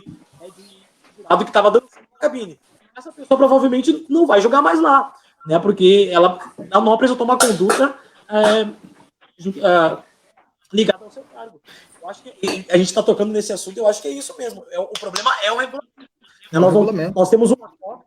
Nós temos cópia temos pedaços de vários regulamentos, nós não adaptamos a nossa realidade, depois a gente quer cobrar. Só que daí não adianta a gente querer com a escola na cabeça da avenida, que isso não vai. Não. Por exemplo, se no regulamento tivesse um adendo, caso o jurado, né, deixe de comprometer, como vai ser feito? Entendeu? Tem que se pensar nessas coisas também, porque faz parte. Quando a gente está organizando, é que nem a gente está organizando uma festa, a gente tem que pensar nas coisas ruins. Se a polícia chegar, né? Se fulano de tal passar mal, o que eu vou fazer? A gente tem que pensar isso também. Até no descobrimento, porque o jurado ele é um ser humano, ele vai cometer falhas. E aconteceu isso aí, o jurado pegava, atravessava a avenida, né? Como mandante ali do momento, e ninguém impedia, né? As pessoas que estavam ali para zelar, né, pela segurança das notas, não estavam zelando pela segurança do próprio regulamento, entendeu? Sim. Da própria regra, eles mesmos estavam ali para cumprir. Então, o maior problema para mim do nosso carnaval todo, assim, não é parte da gerência, porque ela é responsável pelo regulamento. Mas tem que colocar pessoas capazes, né, entendeu, nos postos para poder tomar conta. Tipo, nesse caso aí do jurado, foi isso. Sim. Pedro, o que tu não sei se chegou a acompanhar, a gente está falando a questão sobre a Vila do IAPI. Eu acompanhei, até peço desculpas, tá? Eu estou falando agora no áudio do meu celular, porque está acabando a bateria. E pelo meu enjambre aqui, ou conecto o carregador ou o fone, então não dá. Mas eu não quero fugir da raia, não. Eu tenho uma opinião que talvez é um pouco sabonete, tá? Tirando o coração de lado e entender os amigos que são da Vila, isso é mais um ponto, é mais uma consequência da falta de organização e entendimento do regulamento. Porque tudo aquilo que é passível de contestação não foi bem combinado, né? E eu espero que a Vila ficando no Grupo Ouro, né, na Série Ouro, ou não ficando, que seja muito bem esclarecido. Porque o Carnaval tem uma série de subjetividade muito grande. Se a gente ficar abrindo para contestações devido à falta de qualidade do regulamento, ou ainda de como a gente cria as regras para o campeonato, todo ano vai acontecer a mesma coisa. Todo ano a gente vai ter uma contestação. Então, assim, indiferente ao que ocorra, tudo deve ser bem claro e que sirva de lição para que não ocorra mais. Né? Se de fato houve uma penalidade, uma injustiça com a escola, que isso seja esclarecido e que seja apontado, né? Qual que é o processo, qual que é a parte do processo de avaliação que prejudicou a escola, porque se não ocorrer isso, vai abrir uma brecha enorme para todo ano a gente contestar o resultado. Piorando a situação, porque a gente já sabe que quando envolve emoção, envolve coração, a gente já contesta, né? Sempre puxando um pouco para o seu assado. Então, a grande lição disso tudo é, indiferente do que ocorra da forma transparente e correta, que não me parece casar com o que acontece no Carnaval de Porto Alegre. Tudo é muito às escondidas, tudo ainda está dentro de uma, duas mentes que dominam aquele campinho e não é compartilhado. Então, se isso não servir de lição, daí fica muito difícil de continuar acreditando nos métodos de avaliação, seja com a escola ficando ou seja com a escola não ficando na Série Ouro. Essa é a minha opinião. Porque se abriu a precedência, né, abriu a possibilidade da escola contestar, alguma coisa não ficou clara ali. O que eu trago de observação, né, em cima disso, justamente que a falha, na verdade, na questão da Vila do IAPI, veio da parte da organização do desfile, né? E a própria organização que garantiu à escola o direito de ficar na concentração é a mesma que depois tirou pontos da escola, né? E aí eu acho que é nesse meio tempo que fica a dúvida. Por que houve essa mudança? O que levou essa mudança, então, de pensamento? E durante o dia, na sexta-feira, na manhã de sábado, a escola poderia desfilar sem ser penalizada pelo atraso, e na tarde de domingo a escola recebeu a penalização. Eu, Edson, tenho algumas confabulações, mas eu gostaria até de saber a opinião da própria liga com relação a isso, da organização, tanto o Whisper quanto o CK. Só sendo, já que a minha opinião foi um pouco sabonetosa, eu vou só botar um pontinho para combinar mais com as minhas opiniões aí. Uma coisa que eu nunca entendi no nosso carnaval, pelo menos o recente que eu acompanhei, é como que uma organização de um desfile é composto por pessoas que fazem parte das escolas que estão sendo avaliadas. Isso abre uma brecha enorme para qualquer contestação. É a mesma coisa que na Unidos do ED, quem cronometra é o Pedro. Na Acadêmicos de Quise, quem confere o tempo de pré-concentração é o Amarante, sendo que todo mundo sabe que a gente faz parte do mesmo grupo de amigos. Isso não pode acontecer. De qualquer forma, mesmo fazendo tudo correto, uma situação específica vai fazer com que tudo seja visto com maus olhos, porque todo mundo olha com o olhar de quem está concorrendo. Então, a gente tem que eliminar as possibilidades das pessoas duvidarem da lisura do processo. E eu entendo que eu olho para um lado da avenida, olho o outro, eu vejo só componentes das escolas atuais e membros das diretorias atuais das escolas avaliando e julgando se está certo ou se está errado. Quem vê de fora já está pensando que existe conchavo. Então, e acontece uma situação dessa, e aí realmente fica difícil de acreditar. E eu vi dessa confusão. Mas é aquela. Pode falar, Ale. Vai, não pode falar, fala. Depois eu. O que eu vi dessa confusão toda foi que na sexta-feira mesmo, né, na manhã de sábado já, a gente ficou sabendo que, se eu não me engano, a Imperatriz Dona Leopoldina ia entrar com recurso, né, com relação ao desvio do IAPI, e, se eu não me engano, o Império do Sol também já manifestou na sexta-feira a entrada de recurso. Então, assim, as escolas, talvez não só essas duas, mas outras, entraram com recurso contra a vila do IAPI, né, e mesmo tendo a palavra, na época, como eu estava na rádio ali acompanhando, o vice-presidente da UESPA, o Kleber, falou ao vivo na rádio de que a vila do IAPI não seria penalizada, de que ela tinha autorização para ficar, e o que eu vi, tá, o que eu acredito que tenha sido, mas fica muito vago dizer ou provar isso, porque nem a Liga tem uma resposta com relação a isso. Mas eu estou lançando aqui o meu raciocínio, de que as escolas, de uma forma geral, entraram com recurso, e que dentro, talvez, do regimento do Carnaval, algumas decisões na organização não é de autoridade, não é vertical, né? É da presidência para baixo. Então, acaba que o conselho, muitas vezes, decide muita coisa, né? E, neste caso, a decisão da penalização não coube à Liga em si, sim ao conselho, já que as escolas entraram com recurso, e quem define o recurso é o conselho de presidentes, ou o colegiado, enfim. E aí, por este colegiado, a vila foi penalizada. Foi a forma mais coerente, entre aspas, que eu encontrei para poder entender essa situação, né? Mas, como eu digo, e aí, com relação a isso, não é nem até o próprio regulamento do Carnaval em si, sistema de notas e tal, é o regulamento da organização mesmo. Como o Pedro falou, da gestão do Carnaval, os pontos que podem gerar discussão, que podem gerar dúvida, né? Estes pontos aí precisam ser muito bem alinhados, justamente por isso. Quem define que a escola vai ser penalizada no administrativo? É a Liga, ou é o colegiado de presidentes, ou os dois em pontos diferentes? Porque nisso aí ficou claramente nítido, né, que houve um peso, né, de um lado a organização, a presidência, do outro lado as escolas no conjunto, e as escolas no conjunto tiveram opinião soberana. E aí a vila do IAPI acabou sendo, né, penalizada nesse sentido.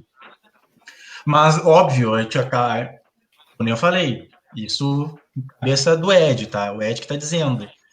A gente, infelizmente, não tem... A Liga divulgou as justificativas, divulgou tudo, mas até hoje, passado praticamente quase 3 meses do Carnaval, a gente ainda não sabe por que a vila foi penalizada. O que realmente definiu a penalização da vila do IAPI, né? E, querendo ou não, é uma escola a mais no grupo ano que vem, é uma escola colocada injustamente no grupo de baixo, e, principalmente, o que é mais grave, é a gente não saber até que ponto essa gestão, essa organização do Carnaval influencia dentro do desfile, né? Influencia dentro da própria organização mesmo, né? E, inclusive, em outros pontos. A gente pode depois até abrir para discussão em outros momentos. Então, essa questão da vila do IAPI não envolve apenas a vila em si, envolve toda a organização do Carnaval. Isso é muito delicado, é muito complicado, né? E o que me deixa mais curioso e mais instigado é esse silêncio, né? A gente tem o silêncio da UECGAP, a gente tem o silêncio da UESPA e o silêncio até da própria vila do IAPI, né? Foi penalizado, e que eu, Edson, ainda não vi a escola apresentando, inclusive, o que aconteceu. Que acredito eu que ela não foi penalizada às escondidas. Ela deve ter feito parte do processo ali, pelo menos deve ter brigado até o fim para que não houvesse essa punição, né, que acabou ocorrendo. Então, acho que tem muita coisa que a gente precisa analisar, precisa observar do Carnaval nesse sentido mais gerencial, né, da coisa toda. Os comentários ali né, da nossa live estão rendendo, né, as pessoas estão realmente falando muito sobre a questão da Vila do IAPI, sobre a questão da organização dos desfiles. Eu quero comentar com vocês um ponto que também acho polêmico, mas que é válido a gente falar, até para a gente também já encerrando, né? A gente já está aí a 1h30 de live, mas eu acho que é válido a gente comentar sobre isso. Boca. Daqui a pouco tem que ver a Griselda e o Pereirão. Gente, nós tivemos este ano, né, assim como no ano passado, 2 grupos desfilando nos 2 dias, né, as escolas mescladas, e este ano 3 grupos desfilando juntos. Quero saber de vocês se vocês acham isso positivo, né, ter 3 categorias diferentes desfilando juntas no mesmo dia. A gente viu que o atraso foi inevitável, independente de ter um carro de som apenas, foi um atraso inevitável, né? Se não torna isso cansativo, se é válido, então, ou então se é válido manter que equilibra público, né? Já que hoje a gente tem essa discussão de que as escolas, né, a gente tem, não, é uma constatação, né? As escolas de grupo de baixo acabam levando menos público. E no momento do carnaval que o carnaval se encontra, ainda é preciso equilibrar. Quero saber de vocês isso, se é válido manter esse sistema de juntar os grupos todos nos mesmos dias, ou se nos próximos anos tem que separar. Ouro num dia, prata no outro e bronze no outro. Eu tenho uma opinião que eu acho que eu falei no dia da nossa transmissão. Vocês me ouvem bem? Sim. Tá. Primeiro ponto. As escolas menores são ajudadas, na sua grande parte, pelas maiores. Isso mutila as pessoas, não só para quem está vendo, mas para quem trabalha nas escolas. A gente vê componentes de bateria desfilando em todas as escolas na mesma noite. É desumano. Então, assim, o nosso carnaval está muito pequeno para o tamanho de desfile que a gente quer ter. Então, eu não concordo que continuem 3 grupos dessa forma. Assim como eu não concordo que excluam grupos de pessoas, escolas que existam. Ocorre que as pequenas têm que ter...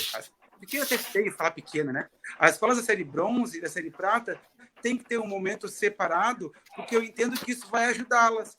Porque a maioria das pessoas que compõem essas escolas também estão na série ouro. Né? Claro que a divisão tem que ser harmônica para não ficar todo mundo indo num dia só e não ter torcida. Mas tem que pensar que a gente hoje não é como na década de 90 para trás. São as mesmas pessoas produzindo o carnaval em todas as escolas. Né? Aqui dentro do nosso grupo mesmo, tem pessoas que estão no bronze, no prata e no ouro. Tá?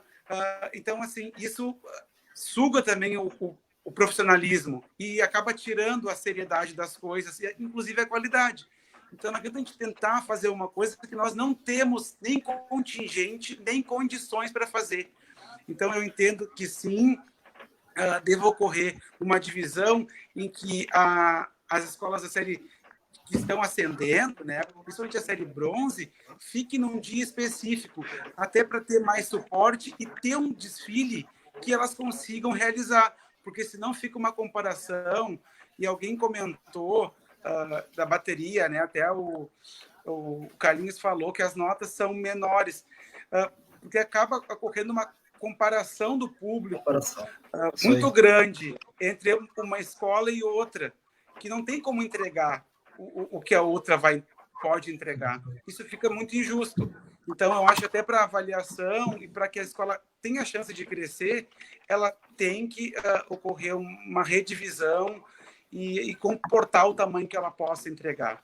Né? Essa forma que foi esse ano, eu achei horrível, desgastante para quem via, porque nós víamos que a arquibancada era vazia, onde a gente já sabia que ia ser vazia. Né? Só tinha público as escolas que têm, não um tamanho maior, que tem um público maior, porque tem uma história maior em relação ao tempo de vida. As escolas mais novas não tinham público. Né? E isso não torna um espetáculo legal. Isso na minha opinião. Du, o que tu acha? Concordo com o Pedro e sigo nessa mesma linha. É muito cansativo.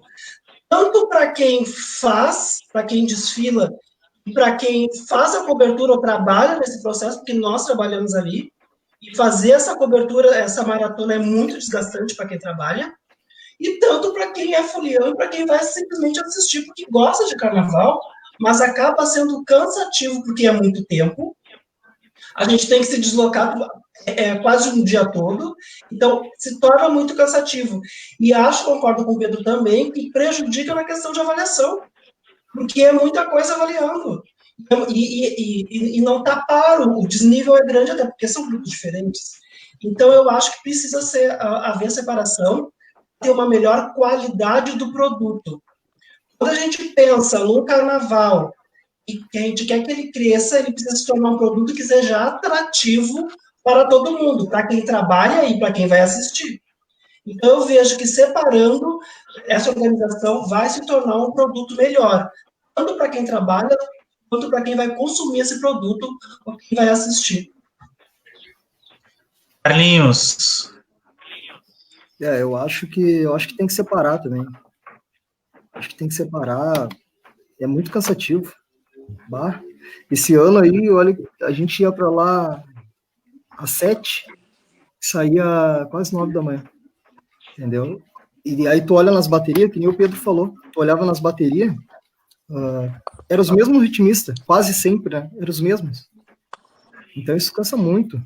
Eu acho que fica melhor. Tem que separar, bota o bronze na sexta, no domingo, mas tem que separar. Acho que junto assim não. Fora o comparativo, né? Passa uma escola de menos porte, depois passa uma com mais porte. É choque, eu acho que tem que separar, sim. Izzy Pereira. Só para talvez esclarecer um ponto do que eu falei, não que eu acho que isso é meu sonho. Pedro, então tu quer segregar os menores e desvalorizar. Não é, eu estou sendo realista. Eu não gostaria de estar falando isso, mas é a nossa realidade, porque nós estamos com um grupo de pessoas muito pequenos. Eu sei, até eu li agora enquanto os meninos falavam, eu sei que quem está ali está pelo amor, tão quanto ou até maior do que quem está nas ditas grandes. Mas fica em questão do produto que o Edu falou e para a competição, porque a gente não pode esquecer que é uma competição, né? Não fica justo para aquela escola ser avaliada com pessoas que estão ali, na verdade, sendo tá ali por estar, muitas vezes. Vão ter aqueles que são da escola, todo o mérito, mas a gente sabe que a escola conta com outras pessoas. E aí acaba gerando resultado que não fica tão justo. É nesse sentido que eu falo, tá? Não estou menosprezando e não acho que isso seria o ideal, mas é o real, é o que a gente tem condições no momento de fazer. Izzy, o que tu acha? Eu acho que, na verdade, antes da discussão desmembra ou não desmembra, a gente tem que pensar por que isso começou a acontecer, né? E daí vem uma outra polêmica, um outro questionamento, porque o esvaziamento do Porto Seco ele já estava acontecendo há alguns anos. E aí não se teve uma pesquisa efetiva, mas se chegou a muitos dirigentes a opinião de que daqui a pouco, para não se ter um dia cheio e outro dia que não tivesse nada, vamos tentar juntar todo mundo para que todo mundo tenha público. E por incrível que pareça, isso fez com que diminuísse ainda a quantidade de pessoas nas arquibancadas. Porque, primeiro que para mim ficou claro que no sábado tinham mais pessoas do que tinha na sexta-feira, mesmo que tivessem escolas do grupo especial na sexta. Eu imaginei que daqui a pouco vai encher mais tarde, e não foi. Na verdade, o público maior realmente esteve no sábado. E aí a gente tem que acabar admitindo que as escolas que têm, como o Pedro falou, acho que até pelo tempo de vida, uma torcida maior, que era ali Bamba, Restinga e Imperador, estavam todas na mesma noite. Eu sou uma pessoa que, num primeiro momento, não concordava que o fato delas estarem na mesma noite pudesse prejudicar o carnaval, e hoje eu entendo que isso sim, isso aconteceu. O sábado tinha um número muito maior de pessoas. Então, assim, eu acredito que mesmo havendo desmembramento, porque ele é cansativo sim, para a gente que trabalha, para o pessoal que se envolve com várias escolas e para quem desfila. Eu acho que, inclusive, a gente nem conseguindo distribuir em mais dias, a gente conseguiria fazer com mais qualidade. Todo mundo conseguiria fazer com mais qualidade esse trabalho, né? A questão é aqui, assim, sim, eu sou favorável que a gente consiga dividir por grupos, setorizar novamente, mas será que a gente vai conseguir público para os outros grupos Eu, na verdade, eu já dou a minha opinião, digo que mudei de opinião nesse meio tempo do carnaval para cá, mas deixo esse outro questionamento. Será que a gente vai ter para 2021, caso o carnaval aconteça, público para assistir o grupo bronze e o grupo prata? Ficamos aí na dúvida. Elori, tu que veio aí acompanhar pela primeira vez, o que tu achou? Tu achou que foi cansativo? Tu viu muita diferença das escolas? Tu acha que deveria separar? Eu também acho que deveria separar mesmo. Porque entra uma escola muito pequena, não. Um pouco abaixo ali do nível de uma Série A. Isso vai interferir na nota também, né? Interfere na nota, né? Não deveria, né? Cabeça do júri, né? Pois é, aqui na minha cidade, aqui na minha cidade interferiu muito. Uma escola que aqui são 4 agora, mas antes eram 5. Uma escola entrou de primeira e ela é muito, muito abaixo do nível que é Cruz Alta. E aí os jurados aqui avaliaram com a nota da primeira escola que passou, entendeu? E aí a escola que entrou depois dessa, né, as notas foi lá em cima. E aí foi um carnaval assim. Mas eu acho que deveria muito ser trocado, porque é muito cansativo para quem vai, para quem trabalha lá, é desgastante pra caramba lá. Mas é muito bom, porque a gente ama isso aí. E acho também que o povo do carnaval vai aonde o carnaval tiver. Que a gente se discute muito se vai ser no Porto Seco, se vai ser no céu. Aonde for, o povo do carnaval acaba indo. Bom, se vai ir bastante ou não, a mudança logo de cara dá uma prejudicada. Mas depois, no decorrer da carruagem, as coisas vão se organizando, porque isso precisa ser a longo prazo até se tornar um espetáculo que era antes. A gente precisa entender que hoje não é mais como antigamente. E agora precisa mudar. E aí nós precisamos todos nos adequar às escolas e os carnavalescos. E eu acho que separando seria muito legal. E quero trazer aqui, houve um ano, e vocês vão lembrar, o grupo de acesso de Porto Alegre foi feito em São Leopoldo. E foi uma loucura em São Leopoldo. Todo mundo questionava se ia ter gente, se não ia ter. Se não... São Leopoldo bombou, o carnaval todo de Porto Alegre veio para cá. Então, eu acho que essa separação, claro que era outra época, né, galera? Mas só fazendo essa questão para a gente poder comparar isso. Eu acho que se a gente separa, no início, pode haver um certo estranhamento, mas no decorrer as coisas vão voltar a se estruturar. Nós precisamos muito acreditar na gente, nós somos guerreiros, a gente consegue. Leandro, o que tu achas? Então, eu acho que a gente já começa com algumas missões lá com a questão da própria produtora, enfim, de quem vai organizar o próprio carnaval. A começar pela data. A gente começa por isso. O fator este ano principal foi a questão da data, né? Fora do calendário. A gente tem esse costume do carnaval fora de época, tudo bem, mas eu acho que a gente tem que adequar isso aí dentro, fazer com que essa cultura faça parte, em definitivo, do calendário de Porto Alegre. Isso vai facilitar muito a questão de público também. A gente tem mais facilidade para buscar atrativo, porque assim, uma coisa é eu falar que o carnaval vai ser sempre 6 e 7, entendeu? Outra coisa é ser 6 e 7 de março, ano que vem vai ser dia 10 de maio, ano que vem, e assim vai indo, sabe, nos outros anos. Então, começa a questão principal é arrumar a casa ali na base, né? Outra coisa que fez com que se tornasse mais chato ainda essa questão do Carnaval Porto Alegre 2020 é a questão do atraso. Nós já temos por tradição atrasar, né? Então isso foi maçante para quem estava trabalhando e para quem ia desfilar. Essa questão que o Pedro colocou também é muito importante. Nós não temos efetivo artístico para completar essas mais de 25 escolas que estão tendo, e as pessoas, mesmo assim, não contentes com isso, sabe, vão querendo recriar em cima de um produto que já está falho. E é lei de Murphy, começou errado, vai terminar errado, pode terminar até pior, né? Então, eu acho que são alguns fatores que acabaram prejudicando. A questão que aqui comentou muito bem, de colocar as ditas grandes todas ali num dia também, foi um fator que prejudicou, né? Mas a gente lembra também que houve um sorteio, né? E que é a questão da sorte, né? Caíram as escolas ali, paciência. Pensou-se na época em refazer, né, este sorteio, para que todos os dias fossem contemplados. E, agora, aproveitando o gancho, né, para tratar do assunto que foi levantado, eu acho que tem que ter um dia para cada agremiação, mas para isso tem que se estudar. Precisa de um calendário fixo, eu acho que a cultura carnaval tem que ser reconhecida dentro, né, das políticas públicas do município de Porto Alegre, da região metropolitana, porque a gente vive muito com a questão de se acostumar. E entra também nos demais itens, né? A gente tem esses costumismos, tá? Não vai ter carnaval, joga para lá que vai ter, sabe? Coloca uma outra data e as pessoas se acostumam e tá beleza. Eu acho que não é por aí. A gente tem que bater o pé e lutar pelas coisas que a gente quer. Eu acho que começa por aí. A gente tem que lutar por uma política pública efetiva para que as coisas aconteçam como acontece em São Paulo e Rio. Nós temos potencial para isso. A questão da classe artística é uma questão a se trabalhar. E daí entra aquela questão que eu sempre levanto nas minhas discussões. As escolas de samba têm papel, entendeu, de formação. Elas têm que ir atrás do seu produto. Se não tem, tu vai atrás, né?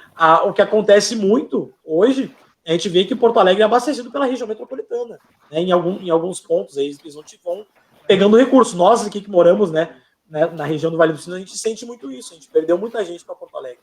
Mas é uma questão de investimento, né? Isso é um ponto favorável. Então, eu acho que a gente tem muitas coisas que a gente tem que arrumar a casa, né? E também não podemos esquecer, né, que é uma competição. Então, prejudica, assim, para quem está avaliando. Eu acho que ficar mesclando no grupo porque, às vezes, não é o certo, mas existe aquela questão de comparação. A gente não pode colocar, não pode... Como explicar? A gente não pode achar que todo jurado vai ser coeso e não vai fazer não vai usar desse tipo de prática, porque é comum, né? Vamos usar o bom português. Acontece essa questão de comparação. Mas lembramos que é uma competição e não acontece isso em nenhum outro tipo de evento, nenhum outro tipo de festa. Então, por que no carnaval tem que ser? Sabe? Se é uma questão de público, é a questão do marketing da própria liga, uma questão da própria produtora, né, de traçar esse incentivo. Uma coisa que fez falta, que eu pelo menos colocando aí os carnavais que eu participo, que eu acho que seria um atrativo até para manter o povo ali distraído, era aquele samba que tinha ali na arquibancadas. Tipo, a estrutura foi mínima, né? E se dá para dizer isso, né? Então, acho que é uma questão de e pensar, a gente tem que arrumar a casa, primeiro arruma a base, para poder surtir efeitos depois. Não adianta querer fazer de qualquer jeito. Galerinha, muito obrigado pela companhia de vocês. A gente agradece também a todo mundo aí que comentou na live, nessa primeira live aí no pós-carnaval. A gente vai fazer outra, tinha gente comentando ali, façam outras, nós vamos fazer outras. Nós vamos fazer, né, novos encontros, a gente vai promover aí novas discussões, os confrades vão invadir as lives de vocês, tanto no Facebook quanto no Instagram. A gente vai ter live também lá no Instagram, uns bate-papos bem bacanas. Sigam nossas redes sociais.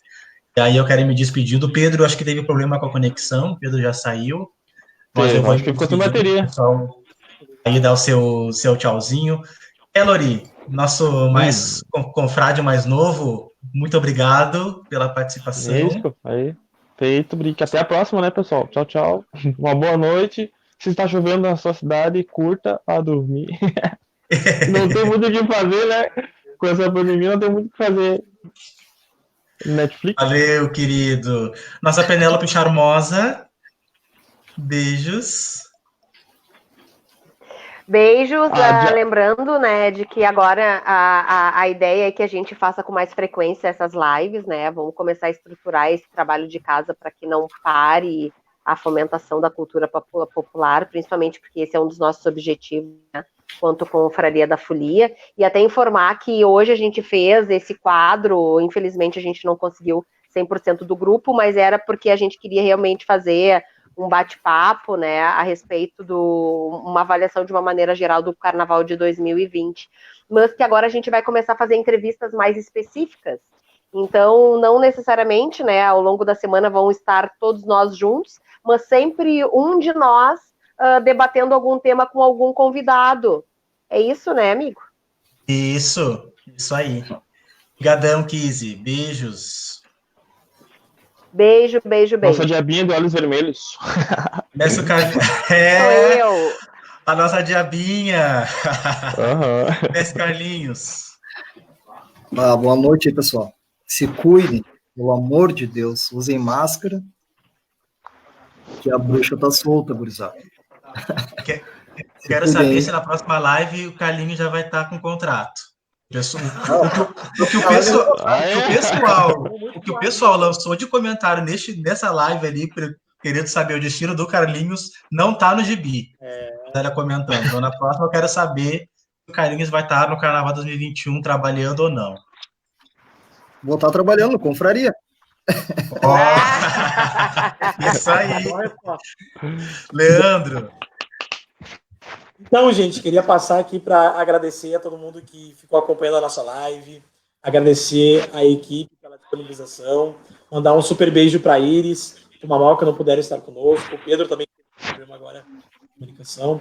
Queria agradecer e dizer que é importante a gente manter esses bate-papos, a gente vai estar traçando esse novo formato aí com a Kizzy e o Ed em comentário, a gente não vai deixar nossa cultura morrer, que o Confraria, ele nasce, né? Ele nasce com esse propósito, eu acho que a gente não pode não pode desvirtuar, né? A gente tem que levar o amor à nossa camisa aí a ferro e fogo. Então eu queria agradecer a todo mundo, agradecer ao excelente bate-papo, e é isso, gente, até uma próxima, fiquem com Deus, se cuidem, fiquem nos seus lares, aproveitem as suas famílias, aqueles que podem, né? E é isso.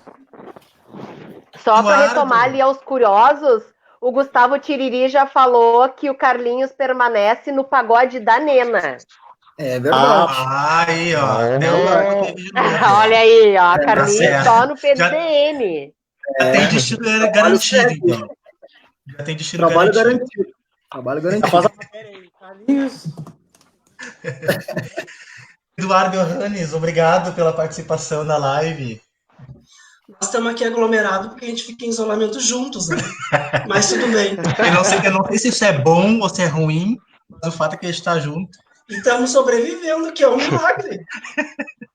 Sobreviver em família nesse isolamento é um milagre. 24 horas. Mas quero lembrar, galera, assim, que nós que somos do samba, do carnaval, nós somos da aglomeração, a gente é de se amontoar mesmo. Que a gente dança, a gente soa, a gente sangra, a gente se abraça, chove na gente, a gente vai igual. O povo do carnaval tá ali e nós vamos sobreviver a essa pandemia e nós vamos lutar de novo e a gente vai estar logo aglomerados de novo, gente. Muito obrigado e que em breve a gente esteja todos juntos. Gente, valeu pela participação de todos, todo o pessoal que comentou, o pessoal que assistiu, que estava aí com a gente, quase 2 horas aí de live. Vamos tentar olhar a Griselda, acho que dá tempo ainda da gente pegar a Griselda, pegar a Teresa Cristina, todo mundo. A gente vai anunciar, como a Kizzy falou ali, as próximas lives, os próximos convidados que vão estar com a gente, né, nesses nossos bate-papos aí sobre diversas questões sobre o nosso carnaval. Gente do Carnaval de Porto Alegre, gente do Rio de Janeiro, gente de São Paulo, gente de Cruz Alta, de Pelotas, de todo lugar que tem carnaval. O Confraria aí tá ajudando, tá trabalhando junto. A gente vai trazer para vocês, tá certo? Beijo grande, se cuidem, lavem as mãos, álcool em gel, se for sair para a rua, máscara, só saia se necessário, e até a próxima. Beijo, gente. Abração. Beijo, gente. Até mais. Feito, obrigado.